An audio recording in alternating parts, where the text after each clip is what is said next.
ஆரம்பிக்கலாம் சார்.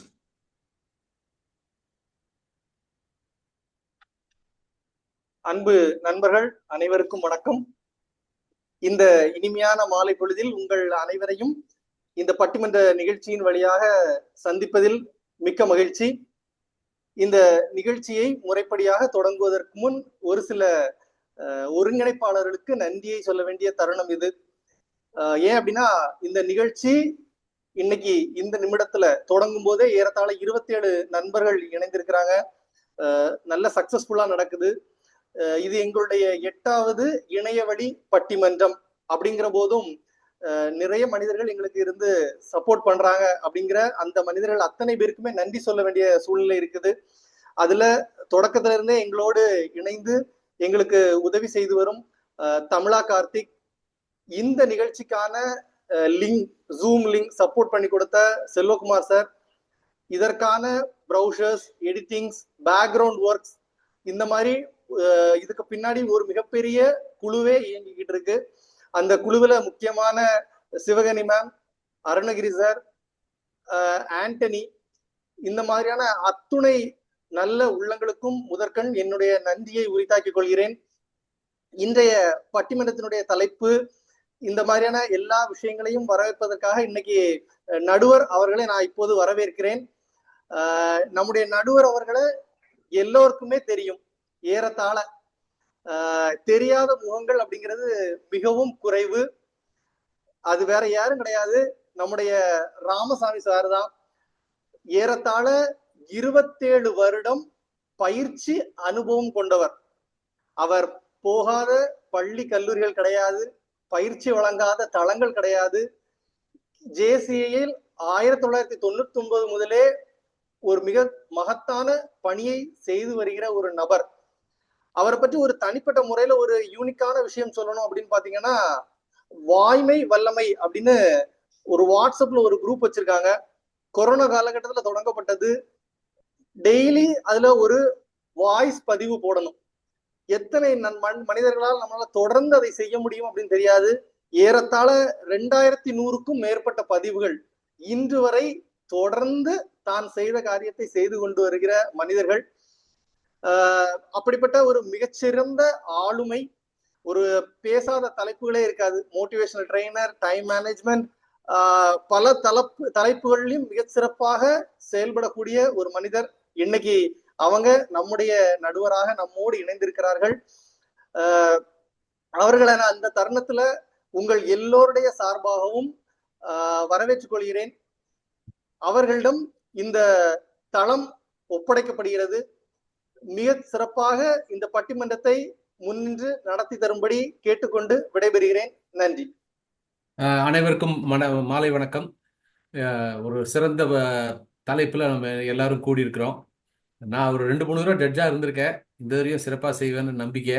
ஏன்னா நீங்க நம்பி என்கிட்ட பொறுப்பை கொடுத்துருக்கிறீங்க. ஸோ அந்த வகையில் உங்க அனைவருக்கும் என்னுடைய நன்றிகள் மற்றும் பாராட்டுக்கள்.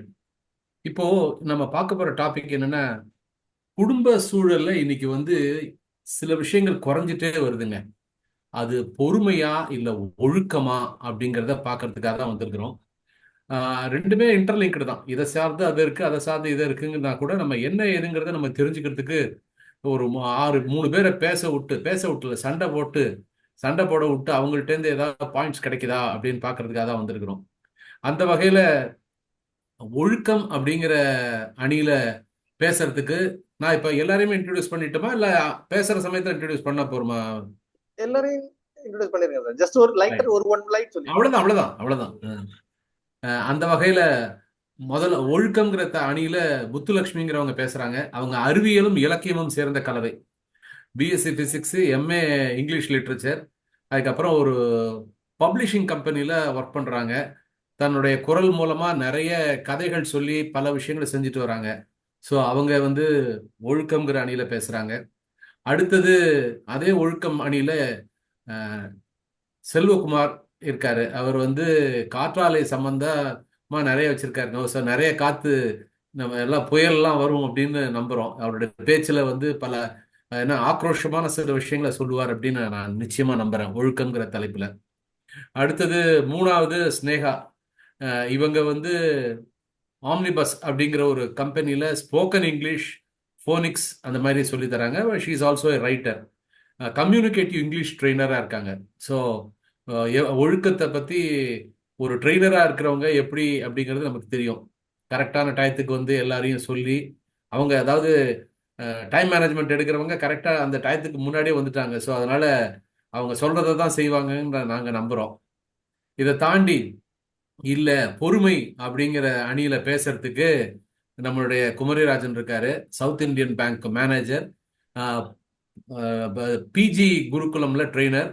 நான் அவர் சொன்ன ஒரு விஷயம் வந்து நான் சொல்லாத ஒரு விஷயம் என்னன்னா, நாங்க நிக்கில் ஆர்எம்ஆர் பஞ்ச் ரீடர்ஸ் என்க்ளேவ்னு ஒரு இதுல புக் ரிவ்யூ பண்ணுவோம். அதுல தொடர்ந்து எங்களுக்கு சப்போர்ட் பண்ணிட்டே இருக்கிறார். ஸோ அந்த வகையில இந்த பட்டிமன்றத்தை வந்து பட்டிமன்றத்தினுடைய ஆணிவேர்னு பார்த்தா அவர் தான். ஸோ அந்த வகையில குமரிராஜனை இந்த நேரத்தில் உங்கள் முன் அறிமுகப்படுத்துவது எனக்கு ரொம்ப சந்தோஷம். அதுக்கு அடுத்தது பொறுமை இல்லையா, அதனால அடுத்த பொறுமை யாருன்னு பார்த்தா இவங்க ஒரு ஆசிரியர், ஸ்கவுட்ல இருந்திருக்கிறாங்க, மேடை நிகழ்ச்சி தொகுப்பாளர், நிறைய கவிதைகள் எழுதுவாங்க. அன்னைக்கு நாங்கள் ஒரு ரிஹர்சல் பார்த்த அன்னைக்கே வந்து ரொம்ப ஹியூமரஸாக பேசினாங்க, அப்படியே மடை திறந்து வந்தது. ஸோ அவங்க ஜானகி மேடம்.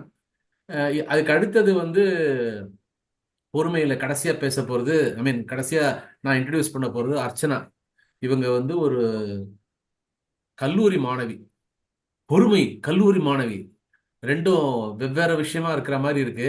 ஆனா அவங்க வந்து சிவகாசிலேருந்து வந்திருக்கிறாங்க. அதனால நிறைய வான வேடிக்கைகள் காமிப்பாங்க அப்படின்னு நானும் நம்புறேன். ஸோ அந்த வகையில அந்த ஒழுக்கம் பொறுமை அப்படிங்கிற தலைப்புல பேசுறதுக்காக வந்து உங்க அனைவரையும் இந்த பட்டிமன்றத்துல ஆவலோட எல்லாரும் கேட்டுட்டு இருக்கிற உங்க அனைவரையும் வணங்கி மகிழ்கிறேன். ஸோ முதல்ல என்னதான் பொறுமைன்னு சொன்னா கூட ஒழுக்கம் அப்படிங்கிறது ஒரு முக்கியமான விஷயம். ஸோ அதை பத்தி பேசுறதுக்கு முத்துலட்சுமி மேடமை அழைக்கிறேன். அவங்களுக்கு வந்து 7 நிமிஷம் பேசலாம். 6 நிமிஷம் ஆன உடனே நான் ஆக அப்படின்னு சொல்லுவேன், அதை அவங்க புரிஞ்சுக்கணும். அதுக்கப்புறம் 1 நிமிஷம் பேசலாம். சரிங்களா? உங்களுடைய நேரம் துவங்குகிறது. வாழ்த்துக்கள். வாருங்கள் முத்துலட்சுமி மேடம். ஒழுக்கத்தை பத்தி என்ன, ஒழுக்கம் தான் குறையுதா அப்படின்னு நீங்க சொல்லுங்களேன். Thank you sir. அன்பெனும் உயிர் ஒளிர் அறிவே, அன்பென்னும் உள்ளம் அமைந்த பேரொளியே, அகழ்வாரை தாங்கும் புவியே, செந்தமிழ் மொழியே, தேன் தமிழ் சுவையே, இங்கு கூடியிருக்கும் அவையே, அவையில் இருக்கும் பெருந்தகையே, உங்கள் அத்தனை பேரையும் வணங்கி தொடங்குகிறேன் என் தலைப்பில் இறங்கி. இன்றைய குடும்பங்களில் குறைந்து வரும் மதிப்பு ஒழுக்கமே. இதை நான் எப்படி சொல்வதென்றால், நம் உலகத்தார் அனைவராலும் போற்றி புகழப்படும் உலக பொதுமறையான நமது திருக்குறளில் அறத்துப்பாலில் ஒழுக்கமுடைமை என்று ஒரு தனி அதிகாரத்தையே படைத்து அதில் 10 குறள்களையும் படைத்திருக்கிறார் நம் திருவள்ளுவர். ஒழுக்கம் விழுப்பம் தரலான், ஒழுக்கம் உயிரினும் ஓம்பப்படும். இந்த உலகத்திலேயே மிக முக்கியமானது என்ன சார்? நமக்கு வந்து உயிரா பணமான்னு கேட்டா உயிர் தான். எல்லாத்தையும் விட உயிர் தான் சிறந்தது, மேன்மையானதுன்னு சொல்லுவோம். அந்த உயிரை விட ஒண்ணு மேன்மையா இருக்கு அப்படின்னா அது ஒழுக்கம் தான். சோ ஒழுக்கம், அதை தான் உயிரினும் ஓம்பப்படும் வள்ளுவரே சொல்லியிருக்காங்க. உலகத்துல மிக உயர்வானது கல்வி. பிச்சை புகினும் கற்கை நன்றே அப்படின்னு சொல்லுவாங்க. ஆனா அந்த கல்வியை விட ஒழுக்கமே உயர்வானது அப்படிங்கிறதுக்கு ஆர்கழி உலகத்து மக்கட்கு எல்லாம் ஓதலின் சிறந்தென்று ஒழுக்கமுடைமை அப்படின்னு முதுமொழி காஞ்சியில சொல்லியிருக்காங்க. உப்பில்லா பண்டமும் ஒழுக்கமில்லா செயலும் குப்பைக்கு சமம் அப்படின்னு சான்றோர்கள் சொல்லி இருக்காங்க. இந்த மாதிரி ஒழுக்கமுடைமை குடிமை இழுக்கம் இழிந்த பிறப்பாய் விடும். ஒரு குடும்பத்துல ஒழுக்கமுடையவரா இருந்தாதான் அந்த குடும்பத்தையே வந்து ஒரு உயர்ந்த குடின்னு சொல்லுவாங்க. ஒழுக்கம் கீழிறங்கி காணப்பட்டுச்சுன்னா அந்த குடும்பத்தையே வந்து ஒரு ஒழுக்கம் தவறிய குடும்பமா, ஒரு இழிந்த குடும்பமா நம்ம சொல்லுவாங்க.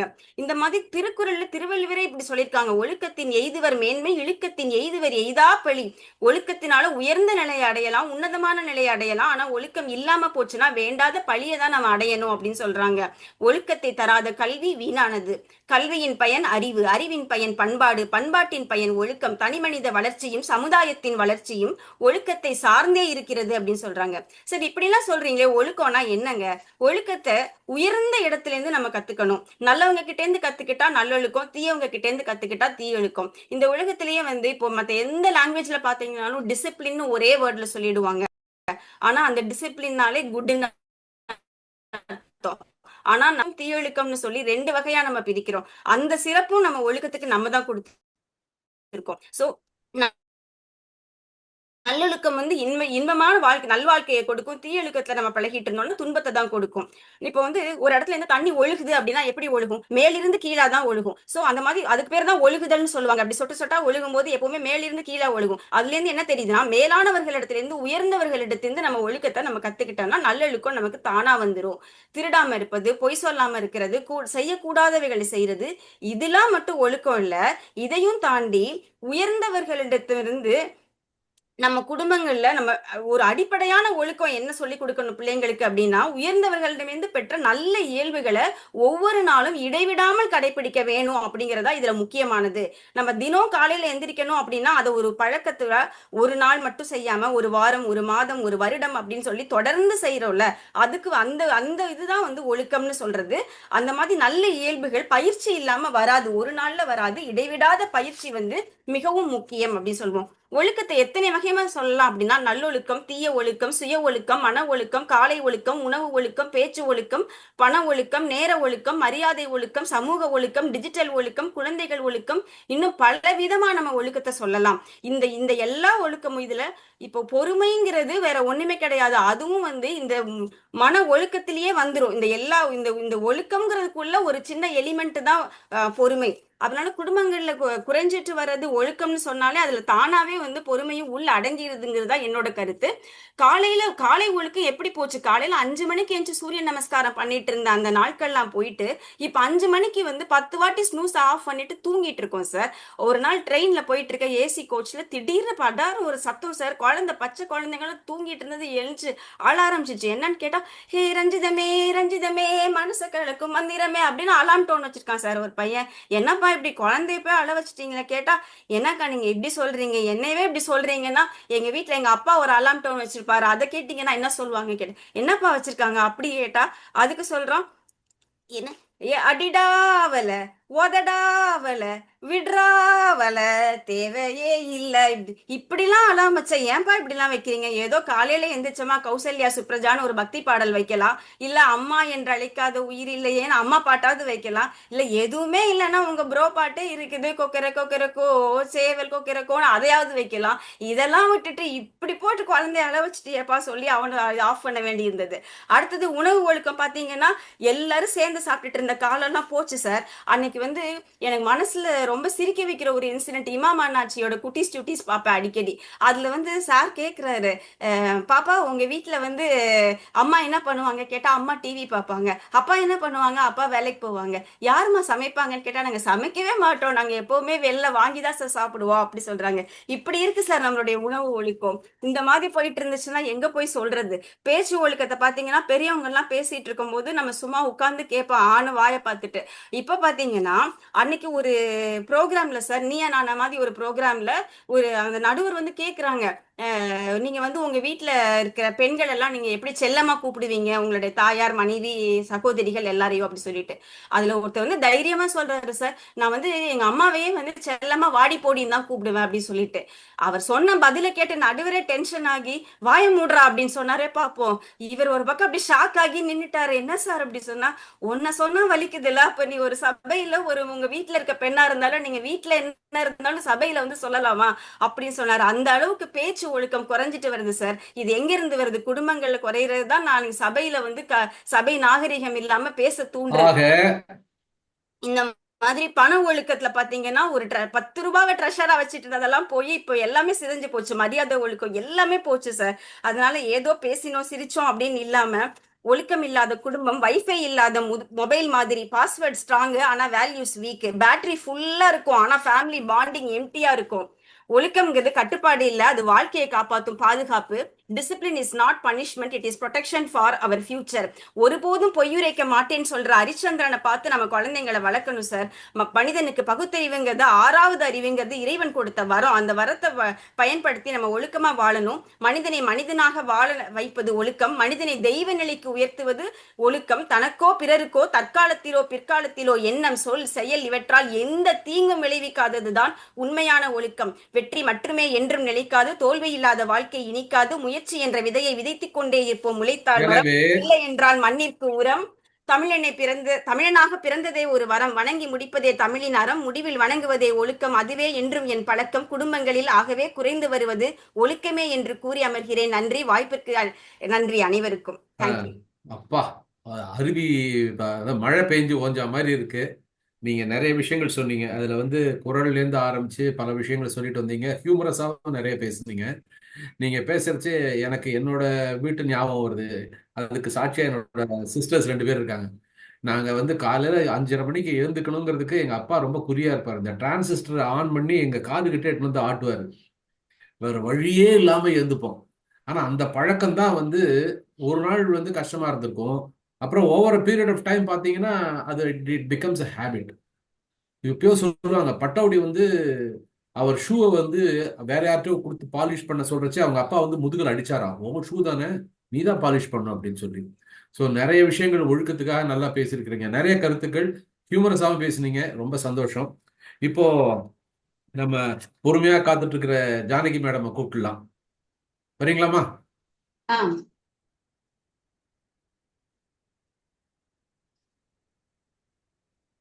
என்னை இந்த உலகிற்கு அறிமுகம் செய்த என்னுடைய தாய் தந்தைக்கும், நான் யார் என்று அறிமுகம் செய்த என்னுடைய தமிழ் மொழிக்கும் முதல் வணக்கத்தை தெரிவித்துக் கொள்கிறேன். இந்த இனிமையான வேளையிலே இணையத்திலே இணைந்திருக்கின்ற நடுவர் பெருந்தகை அவர்களுக்கும், சான்றோர்களுக்கும், ஆண்டோர்களுக்கும் மற்றும் பட்டிமன்ற பேச்சாளர்கள், பார்வையாளர்கள் மற்றும் என்னுடைய நண்பர்கள், மாணவர்கள் அனைவருக்கும் என்னுடைய வாழ்த்துக்களையும் வணக்கத்தையும் தெரிவித்துக் கொள்கிறேன். தலைப்பு இன்றைய குடும்பத்தில் குறைந்து வரும் மதிப்பு பொறுமை.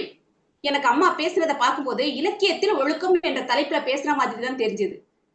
அதாவது என்னன்னு கேட்டீங்கன்னா, உண்மையிலே தான் நடுவரே, பொறுமை இன்னைக்கு இல்லதான். பெற்றோர் இல்லை என்றால் பலம் இல்லை, பணம் இல்லை என்றால் பாசம் இல்லை, சொத்து இல்லை என்றால் சொந்த பந்தம் இல்லை, வேலை இல்லை என்றால் மரியாதை இல்லை, பொறுமை இல்லை என்றால் வாழ்க்கையே இல்லை நடுவரே. இன்று குடும்பங்கள் பொறுமையை வெளிச்சத்தில் தொலைத்துவிட்டு வாழ்க்கையை இருட்டில் தேடிக்கொண்டிருக்கிறோம். இன்றைக்கு சாப்பிடும் போது செல்போனுக்காக அடம் பிடிக்கும் குழந்தை முதல் இன்று பொறுமையாக பேர குழந்தைக்கு கதை சொல்லும் தாத்தா பாட்டி வரைக்கும் யாருக்குமே பொறுமை இல்லை.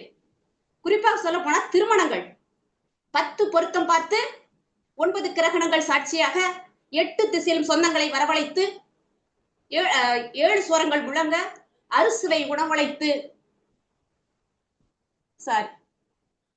பஞ்சபூதங்களின் சாட்சியாக 4 பேர் வாழ்த்த 3 முடிச்சு போட்டு 2 மனங்கள் ஒரு மனமாக இணைவதுதான் திருமணம். அங்கே பொண்ணுக்கு 100 பொன் நகை போடுகிறார்களா, அமெரிக்காவில் பையன் வேலை பார்க்கறானா, இல்ல 2 லட்சம் சம்பளம் வாங்கிறானா என்பது அங்கு முக்கியம் இல்லை. எவ்வளவு செலவு பண்ணி திருமணம் நடந்தாலும் இருவரும் பொறுமையாக இருந்தால் மட்டுமே பிரியாமல் ஒரு 2 வருடமாவது வாழ முடியும். உலக அழகனும் உலக அழகியும் கல்யாணம் முடிச்சா கூட 6 மாசத்துக்கு மேல 2 பேரையும் பார்க்க முடியாது நடுவரே. அதற்குதான் 3வது ஒரு முகம் தேவைப்படுகிறது. அதான் குழந்தை பாக்கியம். அதற்கும் பொறுமை வேண்டும். சமீபத்துல ஒரு திருமண வீட்டுக்கு போயிருக்கும் போது நடுவரே, இது ஒரு சிரிப்பதற்காக மட்டுமில்ல, சிந்திப்பதற்கும் தான். 25 லட்சம் செலவு பண்ணி ஒரு திருமணம் நடக்குது. அங்கே உணவு பரிமாறப்படுகிறது. என் பக்கத்துல ஒரு முதியவர் உட்கார்றாரு. அவரு சாப்பிட உட்கார்ந்தோட பின்னாடி 2 காலேஜ் பையன் இடம் பிடிக்கிறதுக்கு ஒருத்தன் பேசுறான். டேய் மச்சான், சீக்கிரம் வாடா, இந்த சீட்டு காலியாக போகுது அப்படின்னு சொல்றான். அந்த பெரியவர் திரும்பி பார்த்து, யோ இப்பதான் சாம்பாருக்கே போயிருக்கேன், இன்னும் காரக்குழம்பு, ரசம், ஒரு வடை, பாயாசம் இப்படி நிறைய இருக்குது, போயா அந்த பக்கம் அப்படின்னு சொல்றாரு. என்னன்னா, அந்த குடும்பங்கள் 5 மணி நேரம் பார்த்து உப்பு பார்த்து காரம் பார்த்து சமைத்த அந்த சமையலை 5 நிமிடம் ருசியாக சாப்பிட முடியவில்லை. நான் அவசரமாக சாப்பிட்டு வெளியே வந்து பார்க்கும்போது தான் தெரியுது, நாம் உண்ணப்படுவதை விட அங்க வீணாக்கப்படுவதே அதிகம் நண்பரே. அடுத்ததா பாத்தீங்க அப்படின்னா, எனக்கு தெரிஞ்சு எனக்கும் கூட 20 வயசுல திருமணம் ஆயிடுச்சு. நானும் எதிர்பார்த்த ஒரு கமலஹாசன் மாதிரி ஒரு மாப்பிள்ளை நம்மளுக்கு கிடைப்பாரு. ஆனா எனக்கு கிடைச்சது கர்வாஸ் மாதிரி தான் ஒரு மாப்பிள்ளை கிடைச்சார். இங்க நடுவர் சிரிக்கிறத பார்த்தா அங்கேயும் அப்படித்தானே ஐயா தாலி கட்டி முடிச்ச பிறகுதான் பாத்திருப்பீங்க, முன்னால அழகான பொண்ணுங்களாம் கண்ணுக்கு தெரிஞ்சிருப்பாங்க. ஒரு சிம்ரன் மாதிரி எதிர்பார்த்திருப்பீங்க, கடைசியில ஒரு கோவிசர்லா மாதிரி கிடைச்சிருப்பாங்க இல்லையா? இங்கே கமலஹாசனோ கருணாசோ சிம்ரனோ கோவிசர்லாமோ முக்கியம் இல்லை, அழகோ பணமோ முக்கியம் இல்லை. ஆனால் இன்று வரையிலும் பொறுமையோடு நம்முடைய வாழ்க்கையை வெற்றிகரமாக நடத்தி கொண்டிருக்கிறோம் இல்லையா? அதுதானே அங்கே வேணும். இன்னைக்கு இன்றைய குடும்பத்தில் அப்படியா இருக்கிறது? குடும்ப நல நீதிமன்றத்துக்கு சென்றால் 1 லட்சம் வழக்குகள் இன்று பதிவாகி இருக்கிறது. அதுதான் இன்னைக்கு சொல்ல வர்றேன். இன்னைக்கு குடும்பத்துல குறைந்து போனது பொறுமைதான் அப்படின்னு சொல்றோம். அடுத்தது இன்னொரு முக்கியமான விஷயம் என்னன்னா, நாமெல்லாம் சின்ன வயசுல படிக்கும் போது பேனாவுக்கும் பென்சிலுக்கும் நோட்டு புத்தகத்துக்கும் வாரக்கணக்குல காத்திருந்தோம், மாசக்கணக்குல காத்திருந்தோம். அந்த காத்திருப்பு என்பது வெறும் நாட்களை கடத்துவது மட்டுமல்ல, நம்மை பக்குவப்படுத்துவதற்கும் நம்மை செவைப்படுத்துவதற்கும் கொடுக்கப்பட்ட ஒரு நாளாக தான் நினைத்தோம். ரேஷன் கடையில் காத்திருந்தோம், பேங்க்ல காத்திருந்தோம். அடுத்தது இந்த காத்திருப்பு உணவுக்காக காத்திருந்தோம், பொருளுக்காக காத்திருந்தோம். இந்த பசித்த வயிறும் கிடைக்காத பொருளும் அதனால் உடையாத மனமும் தான் நம்மளை இந்த பக்குவத்துக்கு கொண்டு வந்தது, பொறுமையை நமக்கு கற்றுக் கொடுத்தது. ஆனால் இன்று மாடர்ன் பேரண்டிங் என்ற நிலையிலே பிள்ளைகள் கேட்பதற்கு முன்னதாகவே அவர்களுக்கு தேவையில்லாத பொருளையும் ஆசைக்கும் தேவைக்கும் அதிகமாக கொடுத்து கொடுத்து எதை கேட்டாலும் கிடைத்துவிடும் என்ற மனநிலைக்கு நம் பிள்ளைகளை வளர்த்து கொண்டிருக்கிறோம். ஒரு கட்டத்தில் நம்ம நோ இல்லை என்று சொல்லும் பொழுது அவர்கள் அந்த கம்ஃபர்ட் ஜோன் வந்து சற்று விலகி டிஸ்கம்ஃபர்ட் ஜோனுக்கு வரும்போதே அவர்கள் எவ்வளவு விலையுறந்த பொருளாக இருந்தாலும் எடுத்து உடைக்கும் அளவுக்கு இன்று பொறுமை இழந்து கொண்டிருக்கிறார்கள். அதோட முக்கியமான விஷயம் என்னன்னா, இன்னைக்கு அந்த காலத்துல பாத்தீங்கன்னா நடுவருக்கு நல்லா தெரிஞ்சிருக்கும், டெண்டு கோட்டை டிக்கெட் எடுத்துட்டு துண்டு போட்டு காத்திருந்த பரம்பரையில நாமெல்லாம் ஆசிரியர்கள். நடுவரே, ஆரம்பத்துல நம்ம ஆசிரியர்கள் நம்மளை அடிக்கி நாமெல்லாம் கம்ப்ளைண்ட் பண்ணியிருந்தா, இன்னைக்கு மனித உரிமை ஆணையத்துல கம்ப்ளைண்ட் பண்ணியிருந்தோம், நம்ம அவங்க எல்லாருமே பாத்தீங்கன்னா ஜெயில இருந்திருப்பாங்க. அந்த அடியெல்லாம் வாங்கிக்கிட்டு பொறுமையா படிச்சதுனாலதான் நம்ம இந்த இடத்துல இருக்கிறோம். அவங்க அடிக்காம விட்டு இருந்தா நாம ஜெயில இருந்திருப்போம். ஆனா இன்னைக்கு பிள்ளைகள் பள்ளி விட்டு வரும்போது கொஞ்சம் சும்மா அழுதுட்டு வந்தா கூட எந்த வாத்தியார் ஒண்ணு அடிச்சாரு அப்படின்னு பேரண்டே பொறுமை இல்லாம கேக்குறாங்க நடுவரே. ஆனா இது ஒரு கொடுமை என்னன்னா, அன்று மாணவர்களாக இருப்பதற்கு பொறுமை தேவைப்பட்டது, இன்று ஆசிரியர்களாக இருப்பதற்கே பொறுமை தேவைப்படுகிறது. இதுல இன்னொரு கொடுமை என்ன பாத்தீங்கன்னா, நடுவரை நாங்க மாணவரா இருக்கும் போதும் அடி வாங்கணும், இன்று ஆசிரியரா இருக்கும் போதும் அடி வாங்க வேண்டியதா இருக்கு. இதுதான் கொடுமை. இதில் சிந்திக்க வேண்டிய விஷயம் இருக்கிறது நடுவர் அவர்களே. ஐயா, தாத்தா வைத்த தென்னை மரம், பாட்டி வைத்த கொய்யா மரம், இது எல்லாம் நாம் ஆண்டு அனுபவித்துக் கொண்டிருக்கிறோம். அவர்களுக்கு கிடைக்கவில்லை, தேங்காயும் கிடைக்கவில்லை, கொய்யாப்பழமும் கிடைக்கவில்லை. அதற்காக பொறுமை இழந்து அந்த மரங்களை வெட்டிவிடவும் இல்லை. ஆனால் இன்று நாம் பொறுமையாக மரம் நட்டு நீர் ஊற்றி கொண்டிருக்கிறோமா? இல்லை. நமக்கே இந்த நிலைமை என்றால் அடுத்த தலைமுறைக்கு மரம் நடவும் தெரியாது, தண்ணி ஊற்றவும் பொறுமை இல்லை, ஏன் இடமே இல்லை, காயும் இல்லை, கனியும் இல்லை, அதை பற்றிய கவலையும் இல்லை. ஆனால் அந்த பொறுமையின்மை, இந்த நம் குடும்பத்தில் இல்லாத அந்த பொறுமையின்மை அடுத்த தலைமுறை வரைக்கும் ஒரு பாதிப்பை ஏற்படுத்திக் கொண்டிருக்கிறது. அடுத்ததாக பாத்தீங்கன்னா, இஸ்லாமிய மத நூலான திருக்குரான்ல சொல்லியிருக்காங்க. என்ன சொல்லியிருக்காங்கன்னா, செல்வத்தை எடுத்து சோதிப்பேன், உயிரை எடுத்து சோதிப்பேன், உன்னுடைய உடைமைகளை எடுத்து சோதிப்பேன், பசியை கொடுத்து சோதிப்பேன்.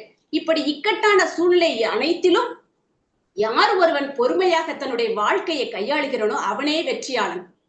அந்த சூழ்நிலையை தன்னுடைய வாயையும் கையையும் சரியாக கையாளுபவனே பொறுமைசாலி அப்படின்னு சொல்லியிருக்கிறாங்க. ஒரு குடும்பத்துக்கு குறைந்து கொண்டிருப்பது இன்று பணமோ பொருளோ இல்லை நடுவர் அவர்களே, இன்னைக்கு குறைந்து கொண்டிருப்பது பொறுமை மட்டும்தான். ஆகவே இந்த அடுத்த நொடி நிலையில்லாத நீங்களே சொல்லிட்டீங்க. ஆகவே ஓகே ஓகே ஓகே அடுத்த நொடி நிலையில்லாத வாழ்க்கையில் நமக்கு கிடைத்த இந்த வாழ்க்கையை பொறுமையோடு, அன்பாகவும், ஆதரவோடும், மகிழ்வோடும் வாழ வேண்டும். கடமையும் பொறுமையும் மனிதனுக்கு அழகு. மனிதனை மனிதனாக்குவோம், தமிழை தமிழாகவே ஆழ்வோம், பண்பட்ட புத்தகங்களை பிள்ளைகளுக்கு படிக்க கொடுப்போம், பொறுமையான அடுத்த தலைமுறையை உருவாக்குவோம். இன்று குடும்பங்களில் குறைந்து வருவது பணமோ புகழோ பொருளோ இல்லை நடுவரவர்களே, பொறுமை மட்டுமே குறைந்துள்ளது என்பதை சரியான தீர்ப்பை தாங்கள் தர வேண்டும் என்று கணம் கோட்டார் அவர்களை வணங்கி கேட்டுக்கொள்கிறேன். நன்றி, வணக்கம். நீங்க பாட்டுக்கு போறச்சே கல்யாணத்தை பத்தி எல்லாம் சொல்லிட்டு போயிட்டீங்க. நான் என்னோட அத்தை பொண்ணை தான் கல்யாணம் பண்ணிக்கிட்டேன்.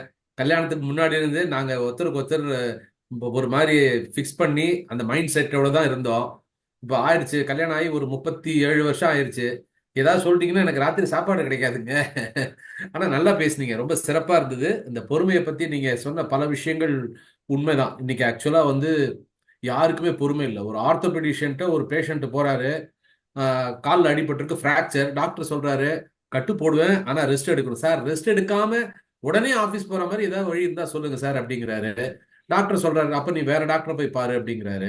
ஸோ பொறுமைக்கு இப்ப என்ன ஆகி போச்சுன்னா, யாராவது பொறுமையா இருந்தாங்கன்னா அவங்கள வந்து பாக்குற பார்வையே சரியில்லை, என்ன இப்படி இருக்காங்களே அப்படின்னு பாக்குறோம்.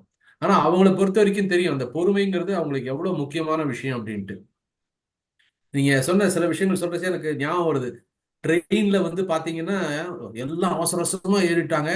ட்ரெயின் கிளம்புது, ஒருத்தர் சிரிச்சுட்டே இருக்காரு, என்னன்னு, அவங்க டிக்கெட்லாம் என்கிட்ட இருக்குது, அவங்க பாட்டு ஏறி போறாங்க பாருங்க அப்படின்னு சொல்லிட்டு. ஸோ அந்த வகையில இந்த மரத்தை பத்தி சொன்னீங்க. நாங்க ஆக்சுவலா கே நகர்ல வீடு வாங்குறச்சே எங்க அப்பா முதல்ல என்ன பண்ணாருன்னா 10 குழியை நோண்டி சைட்ல தென்னை மரத்தை வச்சுட்டாரு. அதுக்கு நாங்க தான் தண்ணி ஊத்துறோம். அஹ் ஆனா எங்க அப்பா வந்து அந்த தென்னை மரத்தை நல்லா பராமரிச்சாரு. என்ன பண்ணுவாருன்னா, அந்த தென்னை மரத்துக்கு தண்ணி ஊத்துறதுங்கிறது சாதாரண விஷயம் இல்லை. அப்பெல்லாம் வந்து கிணத்துல இருந்து எடுத்து தண்ணி எடுத்துட்டு போய் விடணும். அதுல இந்த பக்கம் ஒரு 5 தென்னை மரம் இருக்கும், அந்த பக்கம் ஒரு 5 தென்னை மரம் இருக்கும். நானும் எங்க அண்ணனும் சண்டை போட்டுப்போம். நான் இந்த பக்கம் விடுறேன், நீ அந்த பக்கம் விடுன்ட்டு. ஸோ அதெல்லாம் தாண்டி ஜெயிக்கிறச்சே பாத்தீங்கன்னா, அந்த தென்னை மரம் வளர்ந்ததுக்கு அப்புறம் அது கொடுக்குற அந்த விஷயம் இருக்கு பாருங்க, அந்த பொறுமை கூட இப்ப பாதியில இருக்க மாட்டேங்குது. பொறுமைங்கிறது ஆக்சுவலா நம்ம சின்ன வயசுல பசங்களுக்கு சொல்லி தர வேண்டிய ஒரு விஷயம். நீங்க சொன்னீங்க பாருங்க, அந்த ஹாப்பி இப்ப மாடர்ன் பேரண்டிங்ல எல்லாருக்குமே கேட்டதெல்லாம் வாங்கி கொடுத்துடுறோன்ட்டு. நான் வந்து ஸ்கூல்ல படிக்கிறச்சே எனக்குன்னு ட்ரெஸ் எப்போ எடுப்பாங்கன்னா, தீபாவளி சமயத்துல தான் புது ட்ரெஸ் எடுப்பாங்க. யூனிஃபார்ம்லாம் எங்க அண்ணன் போட்ட பேண்ட், எங்க அண்ணன் போட்ட சட்டையை தான் போட்டுட்டு இருக்கக்கூடிய ஒரு சுச்சுவேஷன் இருந்தது. அதே மாதிரி அப்பெல்லாம் தீபாவளி சமயத்துல தான் வந்து பர்ச்சேஸ்லேயே போவோம். இப்ப என்ன ஆயிப்போச்சு, இம்பல்சிவ் பையிங் கெப்பாசிட்டி வந்துருச்சு. 2 பேரும் ஒர்க் பண்றதுனால எல்லா நாடும் திருவிழா மாதிரியே இருக்கு. ஸோ நீங்க சொன்ன அந்த பொறுமை அப்படிங்கிறது ஒரு முக்கியமான விஷயமா சொல்லியிருக்கிறீங்க. நிறைய உங்களோட பேச்சுல நிறைய சொந்த அனுபவங்கள் இல்ல, அனுபவங்கள், நீங்க பார்த்த விஷயங்கள் எல்லாமே கார்லேட் பண்ணி சொல்லியிருந்தீங்க. ரொம்ப சிறந்த பதிவு. பாராட்டுக்கள். அடுத்து நம்ம யாரை கூப்பிட போறோம்? ஸ்னேகா மேடம், வரீங்களாமா? உங்க மைக் மியூட் நாளைகள் ஆகிட்டு. கனவு ஆ. அதை நான் ஏன் நம்பணும், நான் நட்டதும் ரோஜா இன்றே பூக்கணும். இந்த பாட்டு வரிய நான் பாடின உடனேவே, அது எப்படிமா ரோஜா நட்டா உடனே பூக்கும், உனக்கெல்லாம் பொறுமையே இல்லையா அப்படின்னு பொறுமையே இல்லாம உடனே என்ன ஜட்ஜ் பண்ண என்னுடைய எதிர்க்கட்சி நண்பர்களுக்கும், அந்த பொண்ணு என்னதான் சொல்லுதுன்னு பாப்போமே, அது அது உரைய நிறைவு செய்யட்டுமே அப்படின்னு பொறுமை அப்படின்ற ஒழுக்கத்தை பாதுகாத்து இருக்கிற என் சக நண்பர்களுக்கும், இந்த ஒரு மீட்டிங்கை ரொம்ப ஒழுங்கோட ஆர்கனைஸ் பண்ணி எனக்கும் ஒழுக்கம் இருக்கு அப்படின்னு முன்னுரையிலேயே தீர்ப்ப சொன்ன நடுவர் அவர்களுக்கும் என்னுடைய முதல்கண் வணக்கத்தை தெரிவித்துக் கொள்கிறேன். ஐயா, இன்னைக்கு எனக்காக கொடுக்கப்பட்ட தலைப்பு, இன்றைய குடும்பங்களில் அதிகம் குறைந்து வரும் மதிப்பு எது, ஒழுக்கமா பொறுமையா? இந்த தலைப்புல நான் உறுதியா நம்புறேன், ஒழுக்கம் தான் மிக முக்கியமானது அப்படின்னு சொல்லி. ஒரு குடும்பம் அன்பால உருவாகலாம், ஆனா அதே குடும்பம் நிலைத்து நிற்கணும் அப்படின்னா அதனுடைய அடிப்படை ஒழுக்கம் தான். ஒரு நிமிஷம் நம்ம எல்லாருமே சிந்திச்சு பார்க்கலாம். நம்ம வீட்டுல ஒழுக்கம் அப்படிங்கிறது இல்ல, அல்லது நம்ம போற பள்ளிக்கூடத்துல, அலுவலகத்துல ஒழுக்கம் அப்படிங்கிற ஒரு பண்பு இல்ல அப்படின்னா என்ன ஆகும்? யாருமே நேரத்தை கடைபிடிக்க மாட்டாங்க, யாரும் மற்றவர்களை மதிக்க மாட்டாங்க, செலவுகள்ல கட்டுப்பாடு இருக்காது, பேசுற வார்த்தையில ஒரு எல்லை இருக்காது. இதோடைய முடிவு என்ன? குழப்பங்கள், சண்டை, புரிதல் குறைவு. ஒரு குடும்பம் சீராக நடக்கிறதுக்கு மட்டும் கிடையாது, நம்மளோட உடலை கூட எடுத்துக்கலாமே. ஒரு உடல்ல ரத்தம் இந்த அளவுதான் இருக்கணும், உங்க உடம்புல பிபி இந்த அளவு தான் இருக்கணும், உங்க உடல்ல இருக்கிற ஒவ்வொரு கவுண்டும் இந்த அளவு தான் இருக்கணும் அப்படின்னு ஒரு ஒழுங்கு இருக்குது இல்லையா? அதுதானே ஒழுக்கம். ஒழுக்கம் அப்படிங்கிறது ஒண்ணும் நம்மளுக்கு கிடைக்காத அல்லது காணக்கூடாத ஒரு பண்பு ஒண்ணும் இல்லை, ஒரு சீர் எதுவோ அதுதான் ஒழுக்கம். நான் ரொம்ப பொறுமையான ஆளு, அதனால எனக்கு மட்டும் பிளட் கவுண்ட் கொஞ்சம் பொறுமையாவே இருக்கட்டும் அப்படின்னு சொன்னா, அவரு பொறுமையா ரெஸ்ட் இன் பீஸ்ன்னு சொல்லி அவர் வந்து ஒரு உயிரிழந்த ஒரு பண்டமா தான் இருக்கணும். இன்னைக்கு நம்ம பொறுமை அப்படின்னு சொல்லி சொன்ன உடனேவே இருக்கும், அப்ப பொறுமை என்ன அவசியம் இல்லையா? பொறுமை இல்லைன்னா எப்படி? நேரத்தை வந்து எல்லாரும் எவ்வளவு அவசரமா பயன்படுத்துறாங்க அப்படின்னு சொல்லி சொல்றோம். உண்மைதான், நான் ஒத்துக்கிறேன். ஏன்னா நம்ம இன்னைக்கு வாழ்ந்துட்டு இருக்கிற உலகம் 2 minutes Maggi, readymade sari, 30 seconds shorts அப்படின்னு சொல்லி அறக்க பறக்க ஓடிட்டு இருக்கிற உலகம் தான். ஆனா இதோடைய பின்னணிய நம்ம கொஞ்சம் போய் பார்த்தோம் அப்படின்னா, நம்முடைய தாத்தா பாட்டி இருந்த காலம், நம்முடைய அப்பா அம்மா வாழ்ந்த காலத்தெல்லாம் பார்த்தோம் அப்படின்னா, 5:30 மணினா 5:30 மணிக்கு நீ எந்திரிக்கணும், சூரியன் உதிக்கிறதுக்கு முன்னாடி நீ எந்திரிச்சிடணும், எல்லாருமா சேர்ந்து நம்ம சாப்பிடணும், நம்ம சாப்பாடுல என்னென்ன பொருட்கள் இருக்கணும், என்னென்ன உணவு நம்ம சாப்பிடணும், இதெல்லாம் நம்ம சாப்பிடக்கூடாது, இந்த நபர்கிட்ட நம்மளுடைய உறவுகள்கிட்ட இப்படிதான் பேசணும் அப்படின்னு சொல்லி நம்மளுக்குன்னு ஒரு ஒழுக்கம் இருந்தது. இப்படித்தான் வாழ வேண்டும் அப்படின்னு ஒரு ஒழுங்குமுறை இருந்தது. ஆனா இன்னைக்கு எப்படி வேண்டுமானாலும் வாழலாம் அப்படின்னு சொல்லி நம்மளுக்கு கொடுத்த நேரத்தை எல்லாம் நம்ம வீணாக்குனதுனாலதான் இன்னைக்கு 8:30க்கு ஸ்கூல் பஸ் வந்து நின்னா 8:25க்கு தான் ஸ்கூல் பையன் கேக்குறான், அம்மா என்னோட ஷூ சாக்ஸ் எங்க, அம்மா என்னோட லஞ்ச் எங்க அப்படின்னு. அதே மாதிரிதான் அம்மா கேக்குறாங்க, இருப்பா தம்பி, நான் இப்பதான் எங்க அந்த லஞ்ச் பாக்ஸ வச்சேன்னு தெரியல அப்படின்னு சொல்லி. அப்ப பொறுமைனா என்ன, ஒழுக்கம்னா என்ன? என்னுடைய என்னுடைய குழுவில வந்து முதலாவது பேசினவங்க அழகா சொன்னாங்க. பொறுமை அப்படிங்கிறது ஒழுக்கம் அப்படிங்கிறது வேற வேற கிடையாது. ஒழுக்கம் அப்படிங்கிற தாய்க்கு பிறந்த அநேக குழந்தைகள்ல ஒரு குழந்தை தான் பொறுமை அப்படிங்கிற பண்பும் கூட.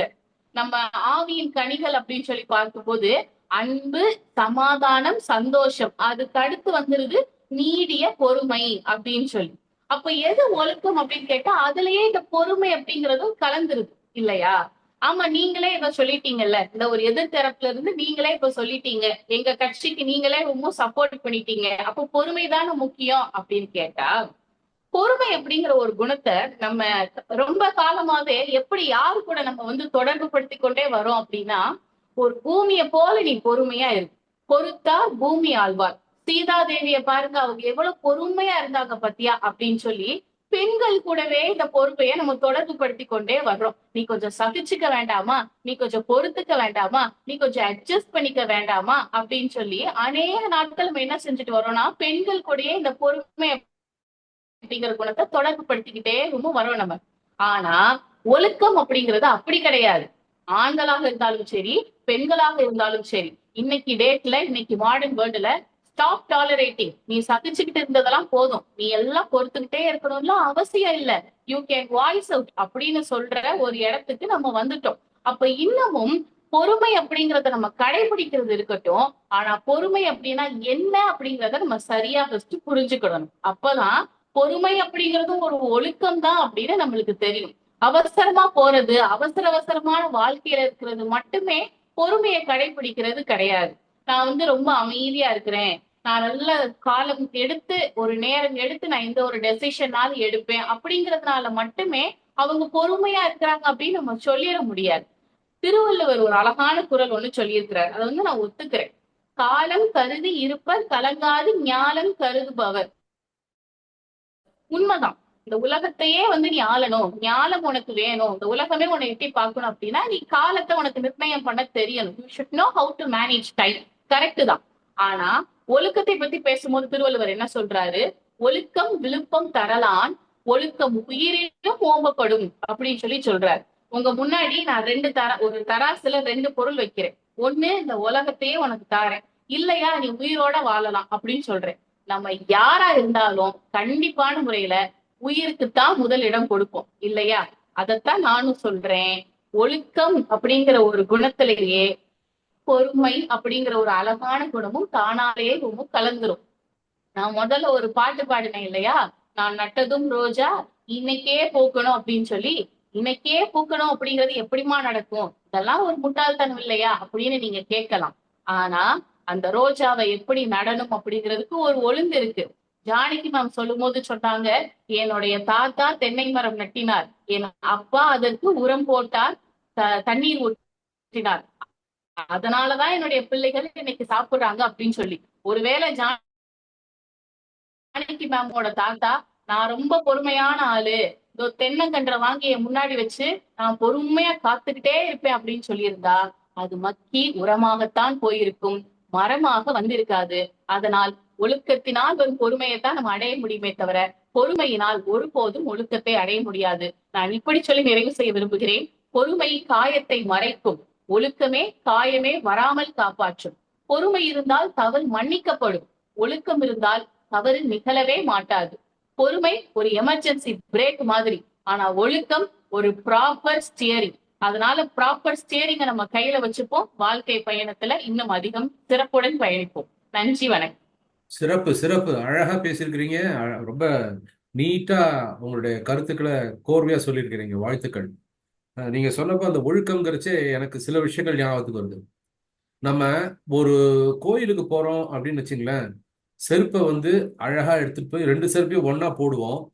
ஆனா வீட்டுக்குள்ள வரைச்சே பாத்தீங்கன்னா வீட்டு வாசல்ல அந்த செருப்பை எடுத்து அந்த ரேக்ல வைக்க மாட்டோம். அதே மாதிரி யோசிச்சு பாத்தீங்கன்னா தெரியும், ஒழுங்கா இருக்கிறதெல்லாம் நல்லாவே வரும். நீங்க அவசர அவசரமா ஃபிளைட்ல ஏறச்ச உங்க லக்கேஜை போட்டுருவீங்க. நீங்க அவசர அவசரமா இறங்கி வந்தா கூட அந்த கன்வேயர் பெல்ட்ல பொட்டிலாம் வரிசையா தான் வரும். அது வரைக்கும் நீங்க காத்துதான் இருக்கணும். ஸோ அது அந்த ஒழுக்கம் அப்படிங்கிறது ஒரு முக்கியமான விஷயம். நீங்க சொன்ன மாதிரி ஸ்டியரிங் மாதிரி தான். சிறந்த பதிவு, நிறைய விஷயங்கள் சொன்னீங்க. ஒழுக்கத்துக்கு இந்த குறள்லாம் பார்த்து நீங்க கரெக்டா சொல்லியிருந்தீங்க. அந்த ஒழுக்கம் அப்படிங்கிறது நம்மளை அறியாமலே நம்ம சில விஷயங்களை செய்யறச்சே நமக்கு அது வந்து கரெக்டா இன்வால்வ் ஆயிடுவோம். அதுல இருந்து நம்ம தெரிஞ்சுப்போம். அஹ் ரொம்ப அழகா ஒழுக்கத்துக்கு நல்ல ஒரு முட்டு கொடுத்துருக்கிறீங்க. இப்போ அடுத்து நம்ம ஜானகி மேடம நீங்க சாரி அர்ச்சனா மேடம கூப்பிட போறோம். Archana ma'am. Sir I'm here sir. Okay, right. முதலில் அனைவருக்கும் மாலை வணக்கத்தை தெரிவித்துக் கொள்கிறேன். என் தாய் தமிழுக்கு முதன் வணக்கத்தை வைத்து தொடங்குகிறேன். உங்க வீடியோ ஆன் பண்ண முடியுமா? ஆண்டனி ராஜன் எல்லாரும் வந்தாங்கன்னா ஒரு போட்டோ எடுத்துருங்க. நெட்வொர்க் இஷ்யூன்னு சொன்னாங்க. பேசி முடிச்சிட்டோம் சார். சரி, ஓகே, ரைட். மதிப்பிற்கும் மரியாதைக்குரிய நடுவர் ஐயா அவர்களுக்கும் என் அணியினருக்கும் என் எதிரணி அனைவருக்கும் வணக்கத்தை தெரிவித்துக் கொள்கிறேன்.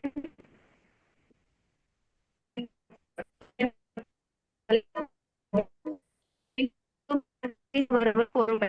ஆமா, அது என்னமோ உண்மைதான். இது வந்து முதல்ல ஒரு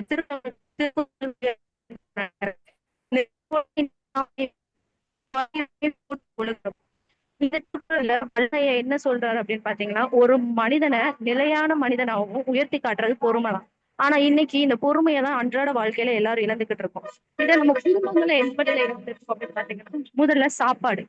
நம்ம அனைவருக்கும் அடித்தளமா இருக்க சாப்பாடு தான். முந்தைய காலத்துலயும் இப்பயும் சரி, எல்லாருமே வந்து 6 மணிக்கு வேலைக்கு போயிட்டு வருவாங்க. வேலைக்கு போயிட்டு வந்தாலும் சரி, 10 மணிக்கு வேலைக்கு போயிட்டு வந்தாலும் சரி, அவங்க குழந்தைங்களுக்கும் அவங்க வீட்டார்களுக்கும் அவங்களே தான் சமைச்சு தருவாங்க. ஆனா இப்ப அப்படி இல்லை. பொறுமையே இல்லாதனால எல்லாரும் ஆன்லைன்ல ஃபுட் டெலிவரி பண்ணிட்டு இருக்காங்க. இல்லையா, ஆன்லைன்லயும் பண்ண முடியலையா, எது ஈஸியா இருக்கு, குழம்பு சாம்பார் ரசம் அப்படிலாம் வைக்கிறத விட்டுட்டு ஒரு 2 நிமிஷத்துல வைக்கிற மேகி இதெல்லாம் பண்ணி சாப்பிட்டுட்டு இருக்கோம். இதை எதனால இப்படி பண்ணிட்டு இருக்கோம்? பொறுமை கிடையாது. பொறுமை இழந்த காரணத்தால உடலுக்கு தீங்கு விளைவிக்கக்கூடிய அனைத்தையும் நம்ம எடுத்துட்டு இருக்கோம். அப்புறம் எப்படின்னா, முந்தைய காலத்துல நம்ம எல்லாருமே கூட்டு குடும்பமா இருந்துட்டு இருந்தோம். கூட்டு குடும்பமா இருந்தோம் அப்படின்னா, இப்போ எல்லாரும் இப்போ ஒரு 5-6 பிள்ளைங்க இருக்க வீட்டுல அவங்களுக்கு 5-6 பிள்ளைங்களுக்கும் தனித்தனி ஏக்கர்கள் அவங்க அப்பா அம்மா வந்து சொத்து கொடுத்திருப்பாங்க. ஆனா வீடு என்னமோ ஒரு பெரிய வீடா தான் கட்டி கொடுத்திருப்பாங்க. ஏன் அப்படின்னா எல்லா பிள்ளைங்களும் சந்தோஷமா ஒரு வீட்டுல வாழணும்னு. ஆனா இப்ப பாத்தீங்கன்னா கூட்டு குடும்பம் தனி குடும்பமா வந்துட்டு இருக்கு. ஏன் அப்படி? பொறுமை கிடையாது. அண்ணன் தம்பிமார்களுக்குள்ள, அக்கா தங்கச்சிமார்களுக்குள்ள உள்ள அவங்களுக்குள்ளே ஒரு சண்டை ஏற்பட்டு பொறுமை பொறுமை இழந்து கூட்டு குடும்பமும் தனி குடும்பமா மாறிட்டு இருக்கு. அது மட்டுமாங்கய்யா, இப்போலாம் சீரியல் பாக்குற அம்மாக்கள் கூட டெய்லி எப்படி பாத்தீங்கன்னா அந்த 6 மணிக்கு அப்படின்னா 6 மணிக்கு டிவி முன்னாடி இருப்பாங்க. ஆனா இப்படி அப்படி கிடையாது. இன்னைக்கு மிஸ் பண்ணாலும் கவலைப்படுறது இல்ல. நாளைக்கு நான் யூடியூப்ல பாத்துக்கிறேன். யூடியூப்ல கூட பார்த்தா பொறுமையா பாக்குறாங்க. பாத்தீங்களா, 2x 3x XX அப்படின்னு ஸ்பீட் எல்லாம் பாத்துட்டு இருக்காங்க. நம்ம இவ்வளவு இதுல நம்ம போயிட்டு இருக்கோங்கய்யா. அடுத்து முத்துலட்சுமி அம்மா சொன்னாங்க, ஒழுக்கத்தில் அடங்கியதுதான் பொறுமை அப்படின்னு சொல்லி. ஒழுக்கம் எவ்வளவு பெரிய ஒழுக்கமான மனிதனா இருந்தாலும் பொறுமையை இழந்தா அவன் ஒழுக்கமான மனிதன் யாருமே சொல்ல மாட்டாங்க. ஆனா அந்த பொறுமை தான் மிக மிக மிக முக்கியம் அப்படின்னு நான் சொல்றேங்கய்யா. இப்போ ஒரு மனுஷனை வந்து ஒரு வீரம் அப்படின்றது வந்து என்னன்னா, எல்லாரையும் ஒரு காக்கும் ஆயுதமா இருந்தாலும் இந்த கோபம் அப்படின்னு தான் எல்லாத்தையும் வந்து அந்த கோபம் தான் ஒரு மனுஷனை வந்து அதை அப்படியே திருப்பி விடுது. இந்த கோபம் தான், அந்த பொறுமை இல்லாத காரணத்தாலதான் கோபம் எல்லாமே அப்படி வந்துட்டு இருக்குங்கய்யா. அப்போ இப்போ முதல்ல வந்து இப்ப என்ன சொல்லுவாங்க அப்படின்னா, கல்யாணம் அப்படின்றது வந்து ஒரு 1000 காலத்து பயிர். அதனால இது என்ன பண்ணுவாங்க, பொறுமையா ஒரு 10 நாள் பேசி ஒரு 6 மாசம் கழிச்சு கல்யாணம் பண்ணுவாங்க. ஆனா கல்யாணம் பண்ணதுக்கு அப்புறம் இந்த மருமகன்மார்கள் இருக்காங்கல்ல, மாமனார் வீட்டுக்கு போனா சுடுதண்ணிய கால்ல ஊத்துன மாதிரி போன உடனே திரும்பிடுவாங்க. ஏன்னா அவங்களுக்கு பொறுமை கிடையாது. இப்படி எல்லாம் போயிட்டு இருக்குங்க. இப்போ நான் என்ன சொல்ல வரேன்னா, இன்றைய குடும்பங்கள்ல வந்து குறைந்து வருவது பொறுமை அப்படின்னு சொல்லி என்னோட வாய்ப்பளித்ததுக்கு நன்றி தெரிவித்துக் கொள்கிறேன் ஐயா. ரைட், தேங்க்யூமா. நீங்க ஏதோ டிராவல் இருக்கீங்க போல் இருக்கு, அதனால உங்களால முழுசா அந்த நேரத்தை பயன்படுத்த முடியல. பரவாயில்ல, நல்ல கருத்துக்களை பேசுனீங்க, வாழ்த்துக்கள். நீங்க சொன்னீங்க அந்த பொறுமைன்னு சொல்றச்சே எனக்கு ஒரு படத்துல வடிவேலு காமெடி தான் ஞாபகத்துக்கு வரும். கோயில்ல பிரசாதம் கொடுப்பாங்க. வடிவேலு வந்து என்ன பண்ணுவாரு, எல்லாரையும் தள்ளி விட்டு அவர் என்ன பண்ணுவாரு, அந்த கம்பியில 2 கையை நீட்டிடுவாரு. நீட்டினதுக்கு அப்புறம் அவர் பிரசாதத்தை போட்டுருவாரு. பின்னாடி பசங்க 3 பேர் நிற்பாங்க, அவரோட அசிஸ்டன்ட். போங்கடா, நான் சாப்பிடணும் அப்படிம்பாரு. நாங்க நீ நீ நீ எப்படி சாப்பிட்ற நான் பாக்குறேன் அப்படிம்பாரு. இவர் கை எடுக்க முடியாது. அப்போ அழகா இவர் கையில வச்சிருந்த பிரசாதத்தை அவங்க பொறுமையா காத்ததுனால அழகா எடுத்து சாப்பிட்டுட்டு இவங்க சாப்பிட்ட வரைக்கும் அவர் கையை உள்ளே மாட்டிட்டு இருக்கோம். அப்புறமா தான் அவர் கை எடுப்பார். ஸோ அவசரப்படுறச்சே நம்ம பல விஷயங்களை இழக்கிறோங்கிறதுல மாற்று கருத்தே கிடையாது. என்னோட லைஃப்ல நடந்த ஒரு இன்சிடென்ட். நாங்கள் வந்து சிஎம்சிக்கு ரெகுலராக மெடிசன் சப்ளை பண்ணுவோம். ஒரு தடவை ஃபோன் பண்ணி எனக்கு, சார் நிக்காடி ரிட்டார்ட் நாளைக்குள்ள வரலன்னா பிரச்சனை, உடனே ஏதாவது பண்ணுங்க அப்படிங்கிறாரு. அங்கே ஃபோன் பண்ணி இங்கே ஃபோன் பண்ணி ஸ்டாக்ஸ் எல்லாம் எடுத்தாச்சு. நேராக லாரி ஆஃபீஸ்க்கு போயிட்டு ஸ்டாக் எடுத்துட்டு போயிட்டு சிஎம்சியில் டெலிவரி பண்ணுறதுக்காக திறந்து பார்க்குறேன். அதில் வந்து முறுக்கு சீடை இதெல்லாம் இருக்கு. அதை பார்த்த உடனே அந்த இவர் கேட்குறாரு, என்னங்க முறுக்கு சீடெல்லாம் கொடுக்குறீங்க, மெடிசன் என்னாச்சு அப்படின்னு ஒன்று. ஐயோ சாரி சார் அப்படின்னு சொல்லிட்டு அந்த பொட்டியை திரும்ப எடுத்துட்டு வந்தா செக் போஸ்ட்ல அவர் கேட்குறாரு, பொட்டி எடுத்துட்டு போயிட்டு திரும்ப எடுத்துட்டு வரீங்க என்ன சார், இதுல முறுக்கு வந்திருக்கு சார், அதனால அப்ப ஒரு பேக்கெட் எனக்கு கொடுங்க அப்படிங்கிறாரு. அப்புறம் அவர்கிட்ட ரிக்வஸ்ட் பண்ணிட்டு திரும்ப லாரி ஆஃபீஸ் போயிட்டு அப்புறம் அதை எடுத்துட்டு வந்து மாத்தி எடுத்து. ஸோ சில சமயம் வந்து நம்ம அவசரப்படுறச்சே என்ன ஆகுதுன்னா நிறைய விஷயங்கள் நம்ம மிஸ் பண்றோம். அதான் சொல்லுவாங்க, பதறும் காரியம் சிதறும் அப்படிம்பாங்க. அவசரத்துல அண்டால கை உள்ள போகாதும்பாங்க. ஸோ அந்த வகையில நீங்க பொறுமையை பத்தி ரொம்ப அழகா பேசியிருக்கிறீங்க. இப்போ இல்ல ஒழுக்கம் தான் அப்படிங்கிறத பத்தி பேசுறதுக்கு காற்றாலை அந்த இடத்துல இருந்து வராரு. அவருக்கு தெரியும். அந்த காற்றாலை மிஷின்லாம் பாத்தீங்கன்னா எவ்வளவு பெருசு. அந்த உடுமல்பேட் சைட்ல நான் நிறைய பார்த்துருக்கேன். அதை வச்சு ட்ரக்ல எடுத்துட்டு போறதே வந்து ரொம்ப கேர்ஃபுல்லா எடுத்துட்டு போவாங்க. அவர் வந்து ஒழுக்கத்தை பத்தி என்ன சொல்றாருன்னு நானும் கேட்கறதுக்கு ஆவலா இருக்கேன். Sir, your time starts now. நல்லாரை காண்பதும் நன்றே, நலமிக்கு நல்லா சொல் கேட்பதும் நன்றே, நல்லார் குணங்கள் உரைப்பதும் நன்றே, நல்லாரோடு இணை இருப்பதும் நன்றே. நடுவர் ஐயா அவர்களுக்கும் என்னுடன் சேர்ந்து பேச இருக்கின்ற அனைத்து பேச்சாளர்களுக்கும் என்னுடைய முதற்கண் நன்றி கலந்த வணக்கங்களை கூறிக்கொண்டு என்னுடைய உரையை ஆரம்பிக்கிறேன். ஐயா, இப்போ நான் இங்க பேச வர்றது என்னன்னா, நம்ம தலைப்பு என்னன்னா, குடும்பத்துல இன்னைக்கு குறைஞ்சிட்டு வர்றது ஒழுக்கமா பொறுமையா அப்படின்றது. நாங்க என்ன சொல்ல வரோம்னா, பொறுமைன்றது ஒரு ஒழுக்கம் தான். ஏன்னா பொறுமை வந்து ஒரு ஒழுக்கத்தோட உள்பகுதி அப்படின்னு சொல்றோம். நம்ம அம்மா ஜானகி அம்மா பேசும்போது கூட நிறைய விஷயம் பேசினாங்க. ஒரு பந்திக்கு போனா வந்து பந்தியில வந்து அந்த பசங்களுக்கு அவசரம், பெரிய ஆள் இருக்கிறாங்க, அவங்களும் கூட எந்திக்கிற அவசரமா எந்திக்க வர வச்சுட்டு அந்த பசங்க உட்காந்து சாப்பிட்றதுக்கு அவசரம் காட்டுறாங்க, பொறுமை இல்லை. அதைத்தான் அவங்க சொல்றாங்க. அதான் வந்து முத்துலட்சுமி அம்மா சொன்னாங்க, அந்த உணவு ஒழுக்கத்தை தான் நாங்க பேசுறோம் பண்றோம். இது எல்லாமே ஒழுக்கம் சார்ந்த ஒரு விஷயம். அங்க பொறுமை இல்லைன்றது ஒரு ஒழுக்கம். ஒரு பெரியவங்களுக்கு நம்ம வழி விட்டுட்டு அதுக்கப்புறம் அவங்க சாப்பிட்டு எந்திரிச்சதுக்கு அப்புறம் நான் போய் அங்க போய் நிக்கணும் அப்படின்றது ஒரு ஒழுக்கம். இன்னைக்கு நீங்க கல்யாண பந்தியில கூட விட்டுருங்க, ஒரு கருப்பசாமி கோயிலோ ஐயனார் கோயிலையோ போனீங்க அப்படின்னா அந்த வருஷம் சாமி கும்பிடும்போது ஆடு வெட்டுவாங்க. ஆடு வெட்டிட்டு அந்த சமையல் போடும்போது சாமி ஆடிக்கிட்டு சாமியை வந்து இவங்களை பார்க்க தான் வந்திருக்கோம். ஆக்சுவலா மக்கள் பார்த்து அருள் கொடுக்கறதுக்கு சாமி வந்திருக்கும். ஆனா இவங்க வந்து சாப்பாடு முன்னக்கூடி வந்து கறி காலையை போய் முன்ன போய் உட்காந்துப்பாங்க. ஸோ ஒழுக்கம், அதை பொறுமை அப்படின்றது ஒரு ஒழுக்கம் சார்ந்த ஒழுக்கத்தோட ஒரு உட்பகுதி தான் பொறுமை அப்படின்றத நாங்கள் சொல்ல வரோம். பொறுமை இருக்கக்கூடாதுன்னு சொல்ல, பொறுமை அவசியம் தேவை, பொறுமையும் ஒரு ஒழுக்கம் அப்படின்றது எங்களோட வாதம் ஐயா. இந்த அடுத்து ஐயா அம்மா சொன்னாங்க, உண்ணப்படுவதை விட வீணாக்கப்படுவதே அதிகம், அதுவும் ஒரு உணவு ஒழுக்கம். அதைத்தான் வந்து முத்துலட்சுமி அம்மா முதலே சொன்னாங்க எங்களுக்கு. ஏன்னா முதல்ல நான் எல்லாத்துக்கும் பதில் கொடுத்ததுக்கு அப்புறம் நான் என்னோட உரைக்குள்ள போலான்னு நினைக்கிறேங்க ஐயா. அதைத்தான் வந்து அம்மா முத்துலட்சுமி அம்மா சொன்னாங்க, அது வந்து ஒரு உணவு ஒழுக்கம். உணவு ஒழுக்கம் இல்லை நம்ம கிட்ட. சாப்பாடை வீணடிக்க கூடாது அப்படின்றது ஒரு ஒழுக்கம். அப்படின்னா வந்து நம்ம இங்க வீட்டில் என்ன செய்ய வேண்டியிருக்கு, ஒரு உணவு நம்ம தட்டுக்கு வர்றதுக்கு முன்னால அது எவ்வளவு பரிணாமங்கள் தாண்டி நம்ம தட்டுக்கு வருது அப்படின்றத நம்ம வீட்டுல அந்த உணவு ஒழுக்கத்தை சொல்லித்தர வேண்டியது இருக்கு. அதை தான் நான் உணவு ஒழுக்கம்னு சொல்றோம். அப்புறம் வந்து ஒரு பொண்ணு பார்க்கறதுல கூட அவசரம் காட்டுறாங்க அப்படின்ட்டு. இது அவங்களுக்கு என்ன அவசரம் தெரியல மேடம், பட் அதுதான் ஒரு ஒழுக்கம் சார்ந்த விஷயம் நினைக்கிறேன் இல்லையா? 25 வயசுல கல்யாணம் பண்ணணும் அப்படின்றது ஒரு ஒழுக்கம். அதை வந்து நம்ம பிள்ளைங்களுக்கு அந்த வயசுல அது நடக்கும்பா அப்படின்னு சொல்லி வளர்த்துட்டோம் அப்படின்னா அவங்க அவசரப்பட போறதுல நல்ல பொண்ணு. இப்ப நீங்க சார் விஷயத்துல ஃபீல் பண்ற மாதிரி அந்த மாதிரியான ஒரு சங்கடமான ஒரு சூழ்நிலை வராதுன்றது தான் நாங்க வந்து அந்த ஒழுக்கத்தை நாங்க வீட்டுல இருந்து சொல்லித்தரோம் அப்படின்னு சொல்லி சொல்றோம். அப்புறம் பாத்தீங்கன்னா நீங்க குடும்ப நீதிமன்றங்கள்ல இன்னைக்கு வந்து நிறைய ஆணும் பெண்ணும் போய் அங்க போய் நிக்கிறாங்க அப்படின்னா நம்ம என்ன பண்புகளை ஒழுக்கம் சொல்லி பொறுமை. அதுல வந்து நீங்க பொறுமை இல்லைன்னு சொல்றீங்க. பொறுமை சார்ந்து ஒரு சகிப்புத்தன்மை வேணும், ஒரு ஒத்து போகிற மனப்பான்மை வேணும், ஒருத்தருக்கு ஒருத்தர் விட்டு கொடுத்து பழகிறதுக்கான மனப்பான்மை வேணும், பெரியவங்க சொல்றது வந்து மதிச்சு பழகணும், பெரியவங்களுக்கு முதல்ல வாய்ப்பை கொடுத்து சின்னவங்க பேசு. இதெல்லாம் வந்து எல்லாமே வந்து ஒரு சுதந்திரம், ஒரு பேச்சு சுதந்திரம் சார்ந்த ஒரு ஒழுக்க வழக்கங்கள். இதை வந்து நம்ம குடும்பத்துல இருந்து கொண்டு வரணும் அப்படின்னு நம்ம சொல்றோம். அப்புறம் பாத்தீங்கன்னா பிள்ளைங்களுக்கு எல்லாத்துலயும் அவசரம் இருக்குன்னு சொல்றோம். அதை வந்து அதையும் நான் திரும்ப அதான் சொல்றேன். பிள்ளைங்களுக்கு அப்படின்னா வாங்கி கொடுக்கறது யாரு? நம்ம தானே வாங்கி கொடுக்குறோம். கேட்ட உடனே எல்லாத்தையும் வாங்கி கொடுத்தா அந்த புள்ள வந்து அடுத்தடுத்து வந்து வேண்டதை கேட்டுக்கிட்டே தானே இருக்கும். அப்படின்னா முதல்ல இருந்தே சொல்லணும், இல்ல நீ வந்து ஒரு விஷயம் வேணும்னா எனக்கு 2 நாளைக்கு முன்னால, அப்படின்னா நேர ஒழுக்கம். எனக்கு வந்து நாளைக்கு நாளைக்கு ஸ்கூலுக்கு ஃபீஸ் கட்ட, அதாவது ஒரு வாரத்துல ஃபீஸ் கட்டணும் அப்படின்னா ஒரு வாரத்துக்கு முன்னால சொல்லி, எப்ப அந்த மாதிரி ஒரு வாரத்துல எனக்கு அடுத்த வாரம் ஃபீஸ் கட்டணும் அப்படின்னா நேர ஒழுக்கத்தை வந்து நம்ம சொல்லிக் கொடுக்க வேண்டியது இருக்கு. அதுதான் நம்ம முத்துலட்சுமி அம்மா வந்து முதலே சொன்னாங்க. அடுத்து இன்னைக்கு என்னன்னா, அன்னைக்கு மாணவர்களுக்கு பொறுமை இருந்துச்சு, பொறுமை தேவைப்படுச்சு. ஆனா இன்னைக்கு வந்து ஆசிரியர்களுக்கு தான் பொறுமை தேவைப்படுது அப்படின்னு சொல்றோம். அப்படின்னா இது பெற்றவங்களுக்கு வந்து அந்த ஒழுக்கம் அப்படின்ற அந்த விஷயம் பிள்ளைங்களுக்கு சொல்லிக் கொடுக்கல. வாத்தியார் சொல்றதுதான் சரி. நீங்க வாத்தியார் அப்படின்னா பெற்றவங்களுக்கு எந்த ஒழுக்கம் தேவைப்படுது? முதல்ல நாம இங்க வீட்டுல கண்டிக்க முடியாது. அப்படின்னா ஆசிரியர்கள் கண்டிக்கக்கூடிய சுதந்திரத்தை கொடுக்கணும் அப்படின்ற அந்த ஒரு நிதான போக்கு, அந்த ஒரு ஒழுக்கம் வந்து பெற்றவங்களுக்கு வர வேண்டியது. இதைத்தான் நாங்க ஒழுக்கம் அப்படின்னு சொல்ல வரோம். அப்படி இங்க குறைஞ்சிக்கிட்டு இருக்குது என்னது? ஒழுக்கம் குறைஞ்சிட்டு இருக்கு. அன்னைக்கு வந்து இப்ப ஐயா அவங்க திரு காமராஜ் ஐயா இருக்காங்க, ராமசாமி ஐயா இருக்காங்க, நீங்க எல்லாம் வாத்தியாரா இருக்கிறீங்க. நீங்க அன்னைக்கு காலத்துல படிக்கும் போது பிள்ளைங்களை பெரும்பாலும் அடிச்சிங்க, இல்லாட்டி வந்து சென்னி இப்படி பிடிச்சி இழுக்கிறதா இருக்கட்டும், கொட்டுறதா இருக்கட்டும், இந்த தண்டனைகள் வந்து கொடுக்கும்போது பிள்ளைங்களுக்கு ஒரு நான் வீட்டில் பயப்படலன்னா கூட நான் ஆசிரியர்களுக்கு பயப்படணும் அப்படின்ற ஒரு தேவை இருந்துச்சு. இன்னைக்கு அந்த தேவையை குறைச்சது என்னது?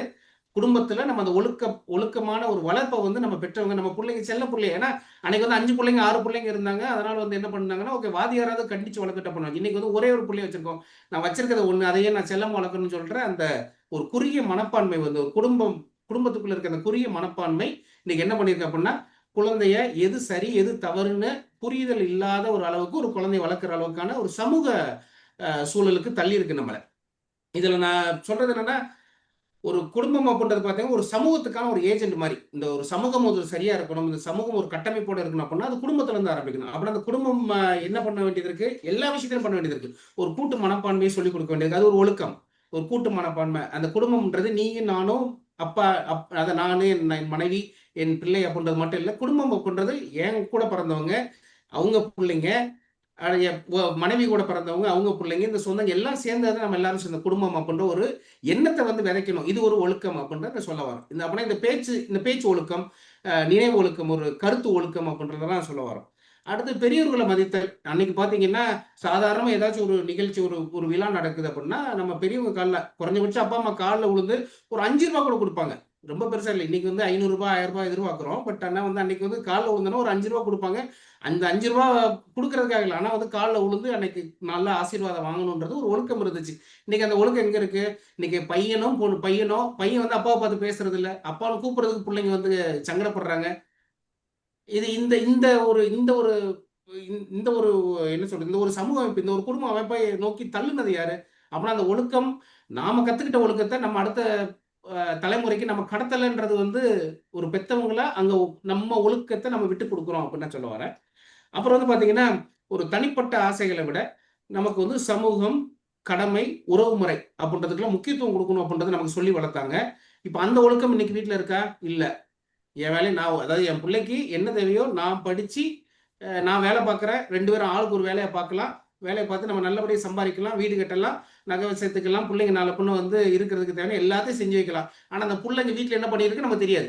ஏன்னா வீட்டில் நல்ல ஒரு பெரிய டிவி வாங்கி வச்சிடறோம், நல்ல கேட்ஜெட்ஸ் வாங்கி கொடுத்துறோம், பிள்ளைக்கு தனியாக பிரைவேட் இருக்கிற ஒரு மொபைல் வாங்கி கொடுத்துறோம், அது எல்லாத்தையும் யூஸ் பண்ணுறது வைஃபை, அன்லிமிட்டட் வைஃபை போட்டு ஒழுக்கமாக வளரணுன்றதை நான் எப்படி எதிர்பார்க்க முடியும்?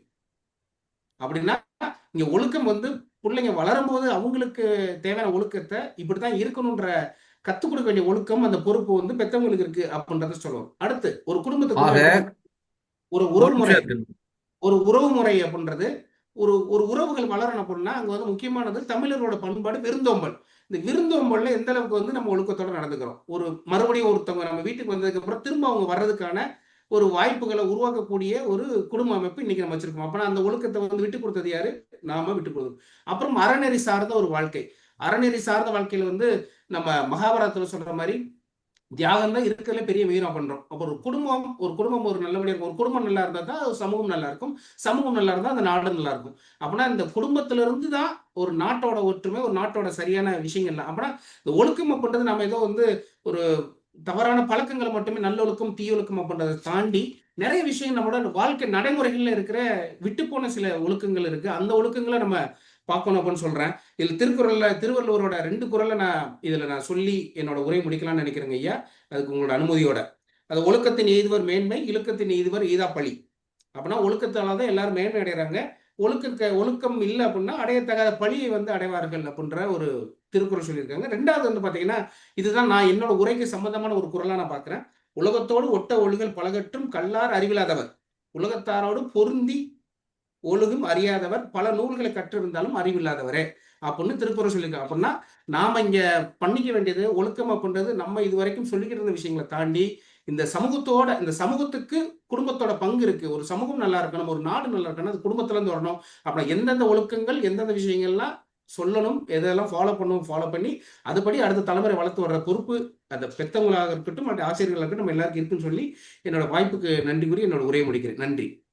சிறப்பு செல்வகுமார் சார், அழகா பேசுனீங்க. கோர்வையா நிறைய விஷயங்கள் சொன்னீங்க. திருக்குறளையும் நீங்க ரெஃபரன்ஸ் கொடுத்தீங்க. நாங்கள்லாம் ஸ்கூல் படிக்கிறச்சே மண்டே அன்னைக்கு காலையில பாத்தீங்கன்னா ஃபர்ஸ்ட் பீரியட் வந்து மாரல் இன்ஸ்ட்ரக்ஷன்ஸ்னு இருக்கும். ஆல்மோஸ்ட் ஸ்கூல்ல இருக்கிற அத்தனை பேரும் அந்த அசம்பிளி ஹாலில் உட்கார்ந்துருப்போம். அப்போ வந்து ஒரு நீதி கதைகள், போதனைகள் இதெல்லாம் கேட்டிருக்கோம்.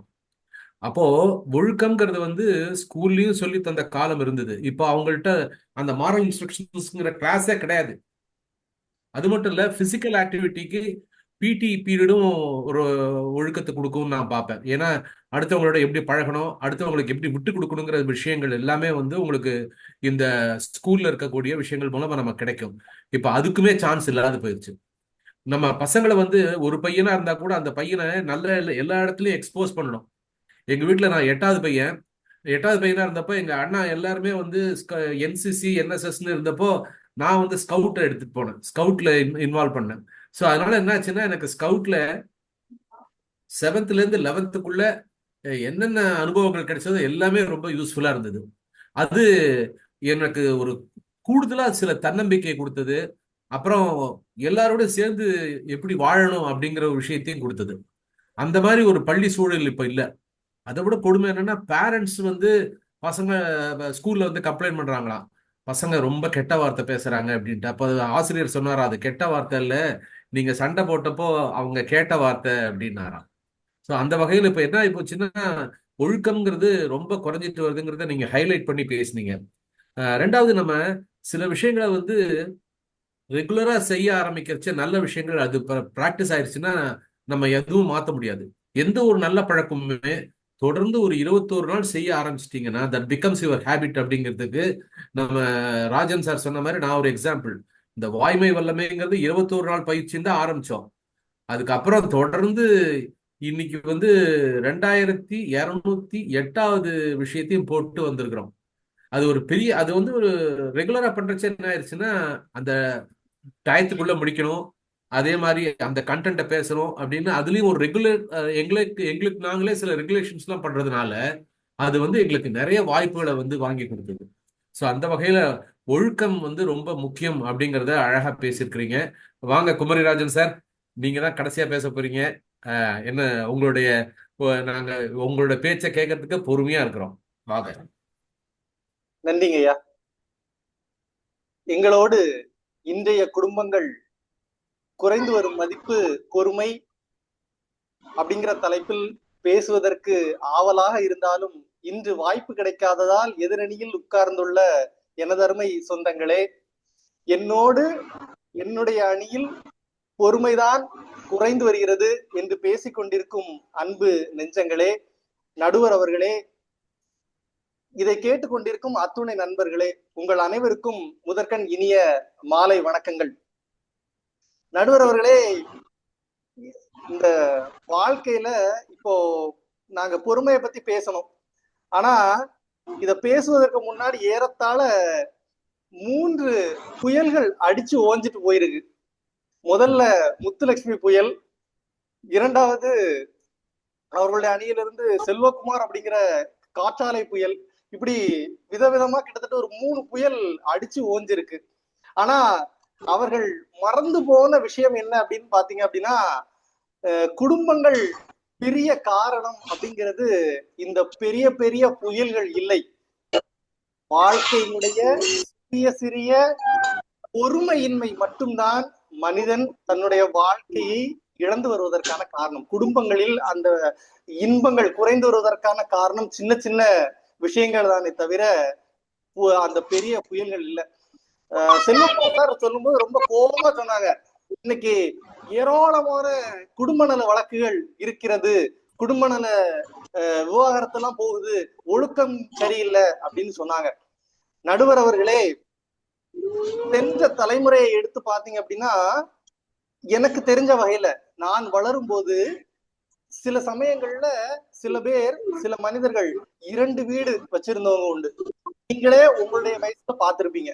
ஆனா இன்றைய குடும்பங்களில், இன்றைய தலைமுறையில் நீங்க அந்த மாதிரியான குடும்பங்களை உங்களால் காட்ட முடியுமா? அப்படி இருக்கும்போது இன்றைய குடும்பங்கள்ல ஒழுக்கம் குறைந்து வருதுன்னு எப்படி உங்களால சொல்ல முடியும்? இன்றைய குடும்பங்களில் குறைந்து வருகிற மதிப்பு பொறுமையின்மை மட்டும்தான். அதை தேவையில்லாம ஒழுக்கத்தோடு தொடர்பு படுத்த வேண்டிய தேவை இல்லை என்பதுதான் எங்கள் அணியினுடைய மிகப்பெரிய வாதம். அப்புறம் குழந்தைங்க வீட்டுக்குள்ள விட்டா எப்படி இருக்கும், அவங்ககிட்ட நான் டிவியை கொடுக்குறேன், மொபைலை கொடுக்குறேன் அப்படிங்கிறீங்க. நடுவர் அவர்களே, குழந்தைங்க செய்யறது அத்தனையுமே சேட்டை தான், அது ஒழுக்க குறைவு கிடையாது. அந்த சேட்டைகளை எல்லாம் நீங்கள் ஒழுக்க குறைவாக எடுத்தீங்க அப்படின்னா அது இந்த குடும்பங்களுடைய மதிப்பாக அது இருக்காது. குழந்தை சேட்டை செய்யும், அது இயல்பு, அது அதை வளர வளர திருத்தி கொள்ளும். அதற்கான வாய்ப்புகளை உருவாக்குங்கள். நீங்க எல்லாருமே நம்ம எல்லாருமே ரசிச்சு பார்த்த ஒரு திரைப்படம் உண்டு, ராஜா ராணி அப்படின்னு ஒரு திரைப்படம் பார்த்திருப்போம். அந்த திரைப்படத்துல பார்த்துட்டே இருந்தீங்க அப்படின்னா ஒட்டுமொத்தமாக ரெஜினாவும் ஜானும், அதாவது நயன்தாராவும் ஆர்யாவும் சேர்ந்துருவாங்க. சேர்ந்த அப்புறம் அந்த நயன்தாராவை ஆர்யா ஏறத்தாழ அவருடைய காதலை வெளிப்படுத்துவதற்கு பல சூழ்நிலைகள்ல முயற்சி பண்ணுவார். ஆனா அதை கேட்பதற்கான பொறுமை அந்த படம் முழுவதும் ரெஜினாவிடம் இருக்காது. அதே மாதிரிதான் அந்த ரெஜினாவும் தன்னுடைய காதலை எல்லாம் வெளிப்படுத்துவதற்கு முயற்சி செய்வார் ஆர்யாவிடம். ஆனா ஆர்யா கிட்டையும் அதை கேட்பதற்கான பொறுமை அப்படிங்கிறது இருக்காது. சரி, இதெல்லாம் இல்லாம போச்சு, நான் என்னுடைய மனசை உனக்கு ஒரு கிஃப்ட் மூலமா புரிய வைக்கிறேன் அப்படின்னு சொல்லி அந்த கிஃப்டை ரெடி பண்ணி அதை ஆர்யா கிட்ட கொடுத்துருப்பாங்க.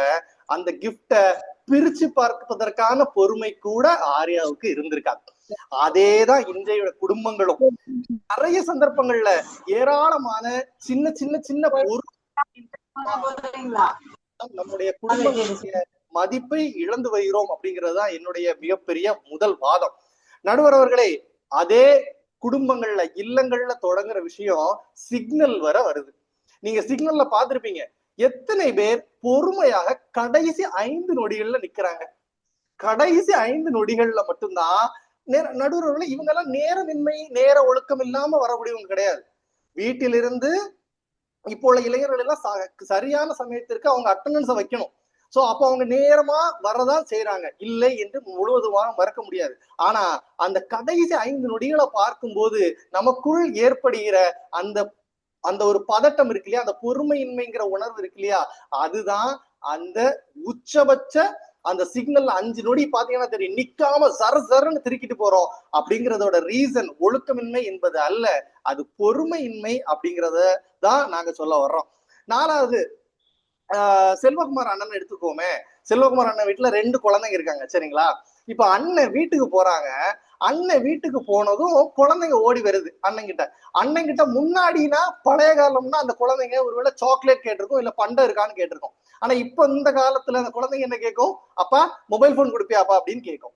நடுவர் அவர்களே, நான் தெளிவாக சொல்கிறேன், அந்த குழந்தைங்க உங்ககிட்ட மொபைல் கேக்குது இல்லையா, அண்ணன் உடனே அந்த மொபைலை எடுத்து கொடுப்பாங்களா, இல்ல தயவு செய்து ஒரு 10 நிமிடம் பொறு, அதற்கு அப்புறம் உனக்கு தாரேன் அப்படின்னு சொல்லிற தைரியம் எங்க அண்ணனுக்கு இருக்கா அப்படின்னு நான் கேட்கிறேன். எங்க அண்ணன் கண்டிப்பா அது கிடையாது. எங்க அண்ணன் கேட்ட உடனே எடுத்து கொடுக்கக்கூடிய மனநிலை தான். அப்போ கேட்ட உடனே கொடுக்குறோம் அப்படின்னா அந்த குழந்தைங்க பொறுமை இல்லாமத்தானே போகும். நீங்க நல்லா யோசிச்சு பாருங்க. நாங்க போன தலைமுறையில எங்க வீட்டுல என்னை கொண்டு எங்க அப்பா மீன் பிடிக்க விடுவாங்க. ஒரு மீன் ஒரு குளத்துல எனக்கு கிடைக்கிறதுக்கு 10 முதல் 15 நிமிடங்கள் எடுக்கும். அந்த 15 நிமிடங்கள்ல நான் கற்றுக்கொண்டது, மீன் எனக்கு கிடைக்கிறதுக்கு என்ன செய்யணுங்கிறது இல்ல, பொறுமையா இருந்தால் மட்டும்தான் மீன் கிடைக்கும் அப்படிங்கிறது.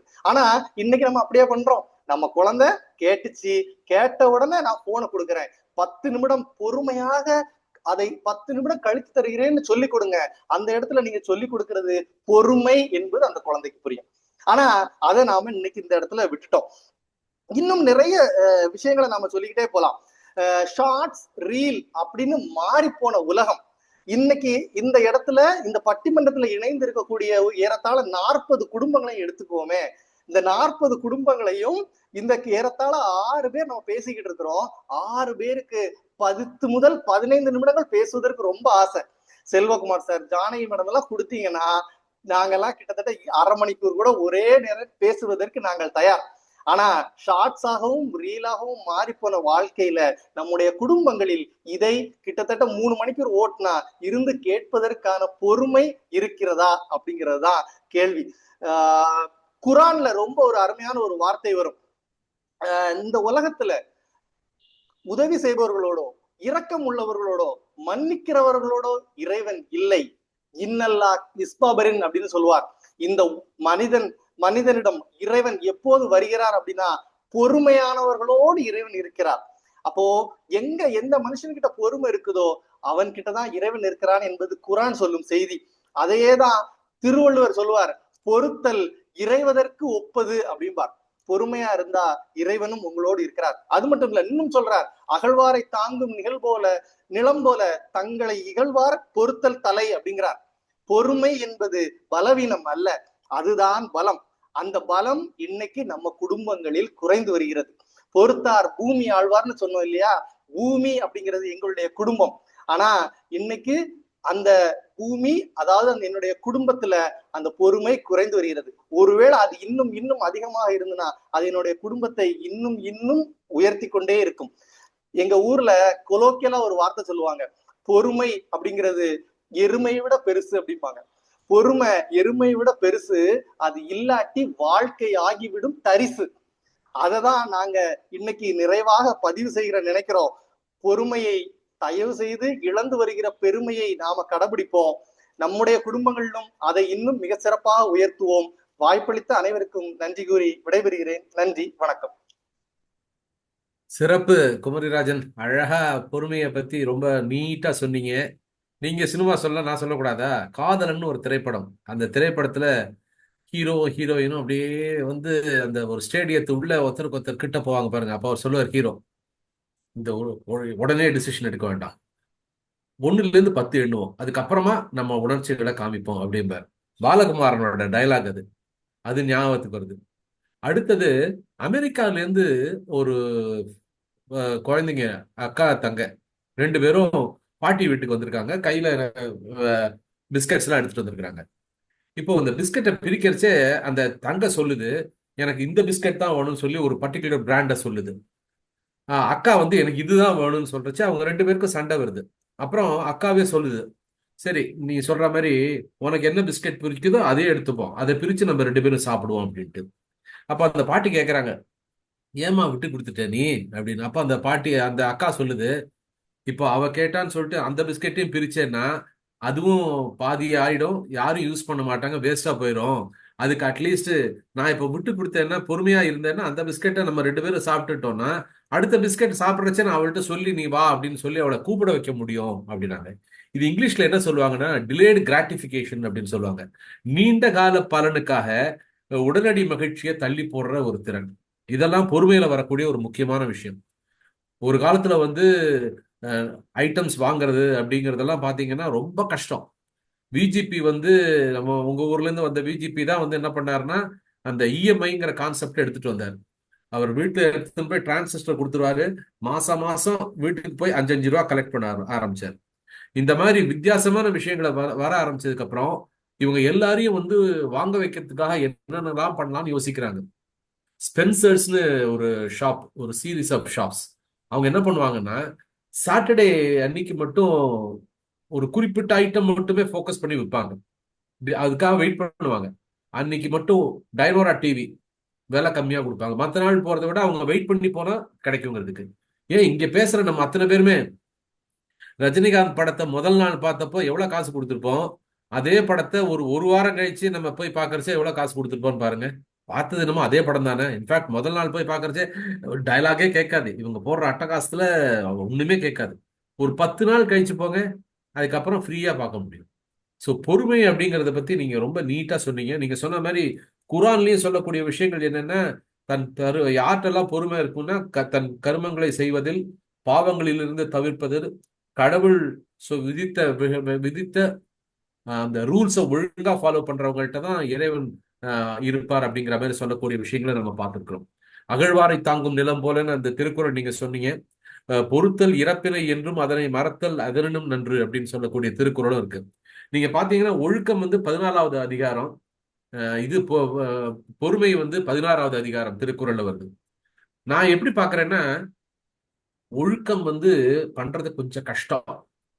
அதாவது பொறுமை அப்படிங்கிறது குறைஞ்சிட்டு வருது இல்ல, அது இம்மீடியட்டா நீங்க துணி போட்டு அடைச்சிடலாம்.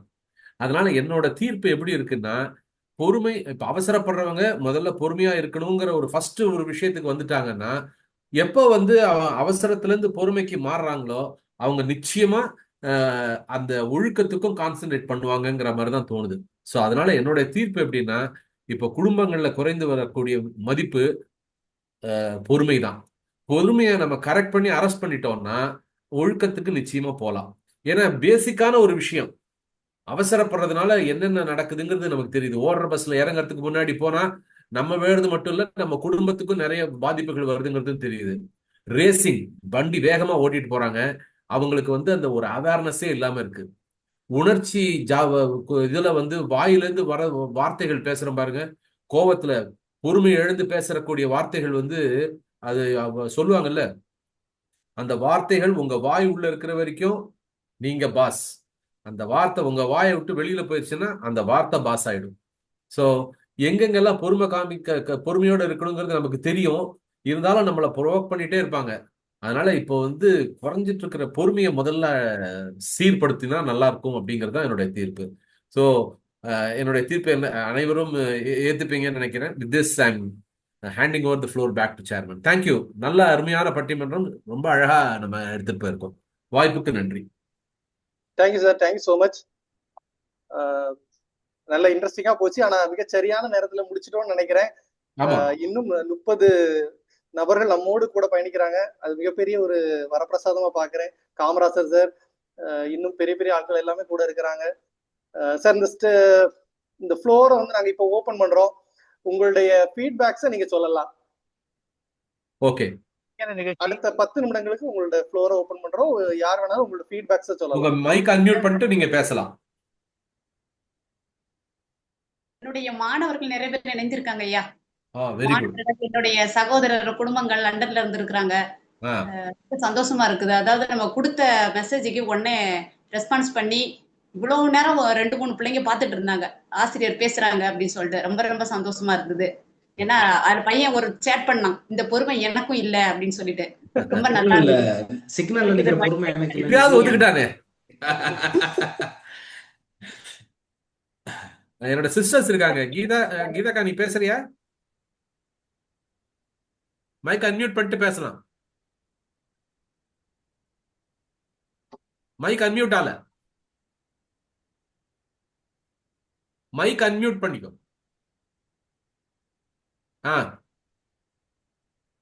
இல்ல, மைக் திரும்ப அன்மியூட் ஆயிடுது. மைக்க ரிலீஸ் பண்ணு. இப்ப பேசு.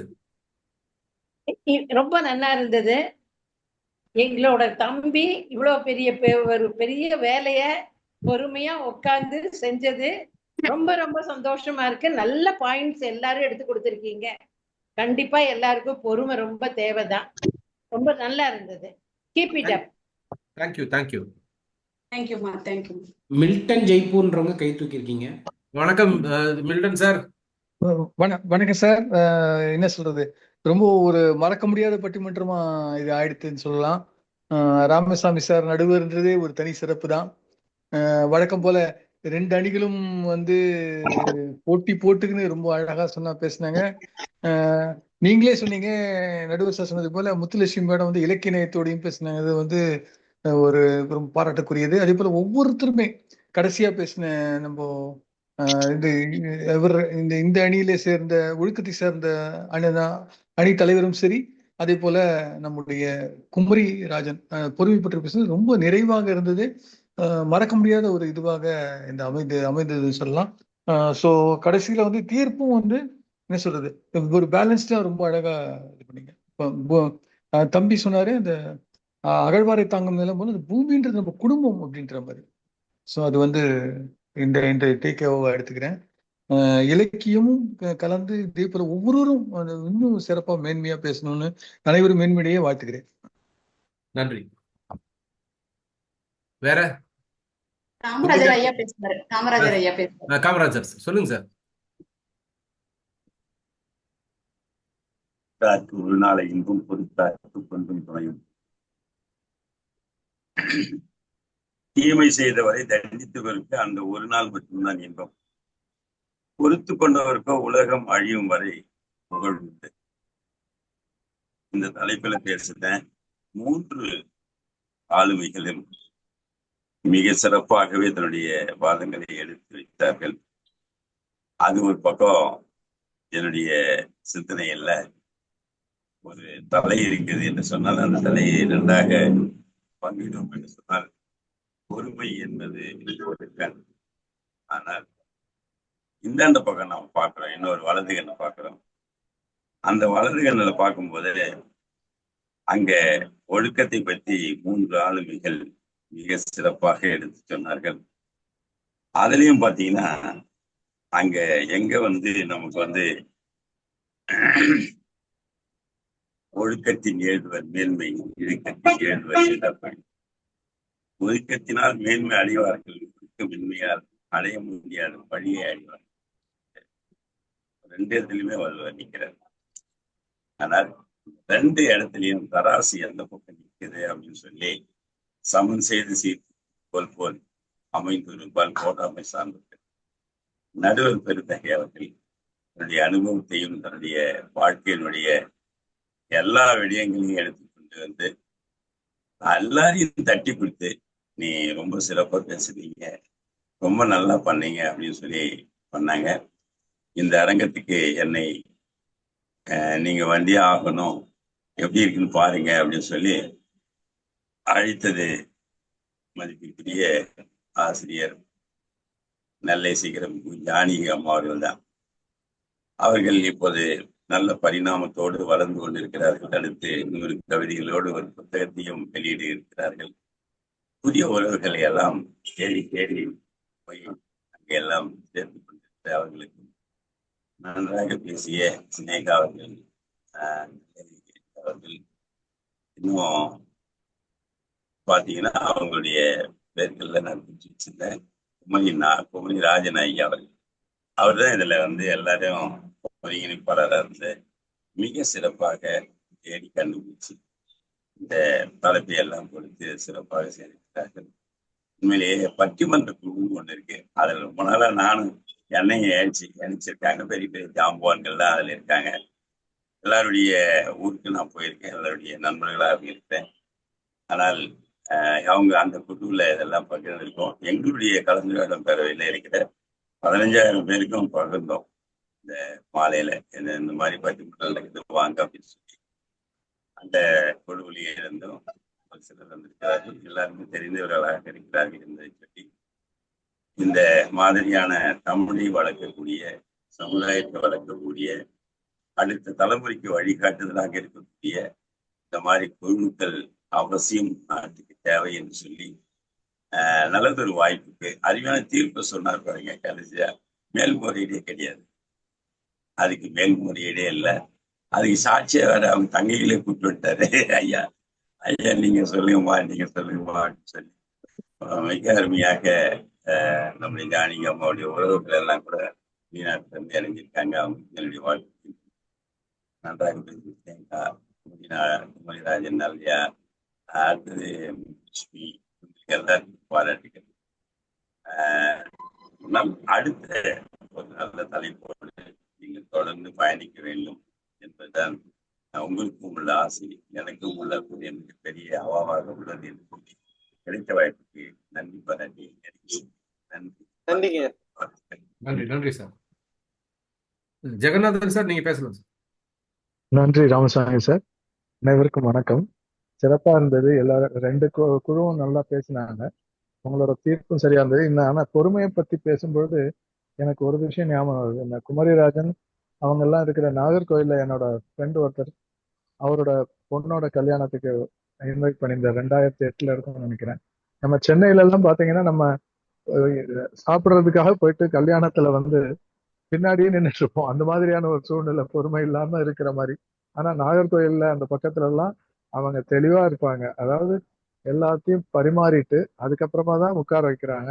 அதுலயும் அவங்க வந்து ஒரு இதை கடைபிடிப்பாங்க. அதாவது வெளியூர்ல இருந்து வந்தவங்க, வயதானவர்கள், அதெல்லாம் முதல்ல உட்கார சொல்லி அந்த மாதிரி அவங்க வந்து ஒரு பொறுமையை சொல்லி கொடுத்திருந்தாங்க. அந்த மாதிரியான ஒரு கல்யாணங்கள் வந்து சென்னையில அவசரத்தினாலயா என்னன்றது தெரியல. நாகர்கோவில்ல போறப்ப என்னோட ஃப்ரெண்டு வீடு தலக்குளம்ன்ற கிராமத்துல நடந்தது. அதனால அங்க வந்து ஒரு பொறுமையோட இருந்த சாப்பிட்டது ஞாபகம் வருது. சென்னையில போனோம்னா நம்ம கல்யாணத்துக்கு போறப்ப சென்னையில இருந்தாலும் சரி, நாங்க நெய்வேலியில ஒர்க் பண்ணும்போதும் சரி, எப்படி இருந்தாலும் ஒரு சாப்பிடுற இடத்துல பின்னாடி நிக்கிற மாதிரி ஒரு சூழ்நிலைய இருக்கும். ஆனா அந்த மாதிரி இல்லாம இந்த நாகர்கோவில் அப்படிப்பட்ட ஒரு இதை நான் பார்த்திருக்கேன். அத சொன்ன மாதிரி குடும்பங்கள்ல வந்து பொறுமை, ஒழுக்கம் அதுவும் ஒரு பக்கம் இருந்தாலும் நீங்க சொன்ன மாதிரி பொறுமையை கடைப்பிடிச்சா அதிகமா, பொறுமை இல்லாததுதான் அதிகமா இருக்குன்றது ஏற்கக்கூடிய தீர்ப்பு. நன்றி, வணக்கம். Thank you sir.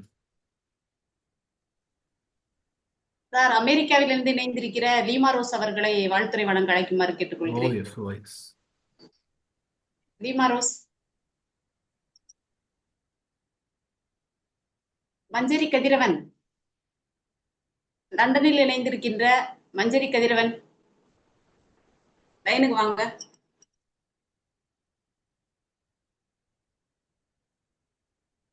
சரி, ஓகே சார், நீங்க வேற யாரா கூப்பிடுங்க சார். உங்க மியூட்ல இருக்கிறாங்க. வாங்க. சிவகனி மேடம் இருக்காங்க. சிவகனி மேடம் நம்மளோட பட்டிமன்ற பேச்சாளர்கள் இருக்கிறாங்க. சார் பேசுறீங்க. பேசுறீங்களா? சிவகனி மேடம் நீங்க பேசலாம். சார், அனைவருக்கும் வணக்கம்.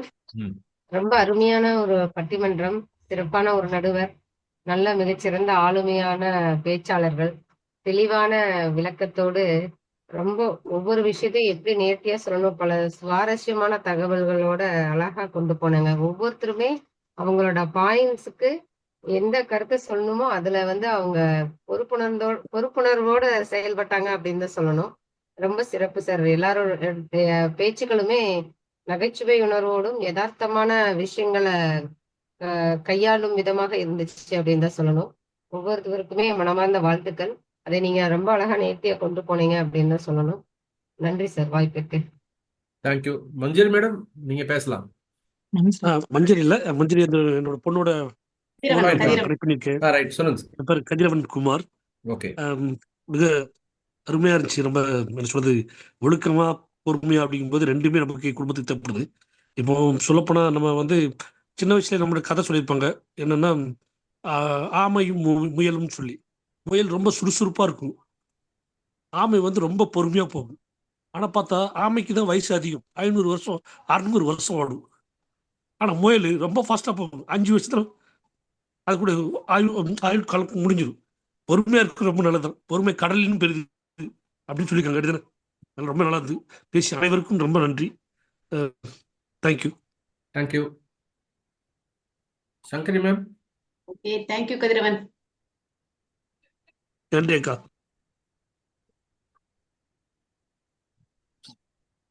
செல்வம் ஆசிரியர் இருக்கிறாரு. செல்வம் சார்.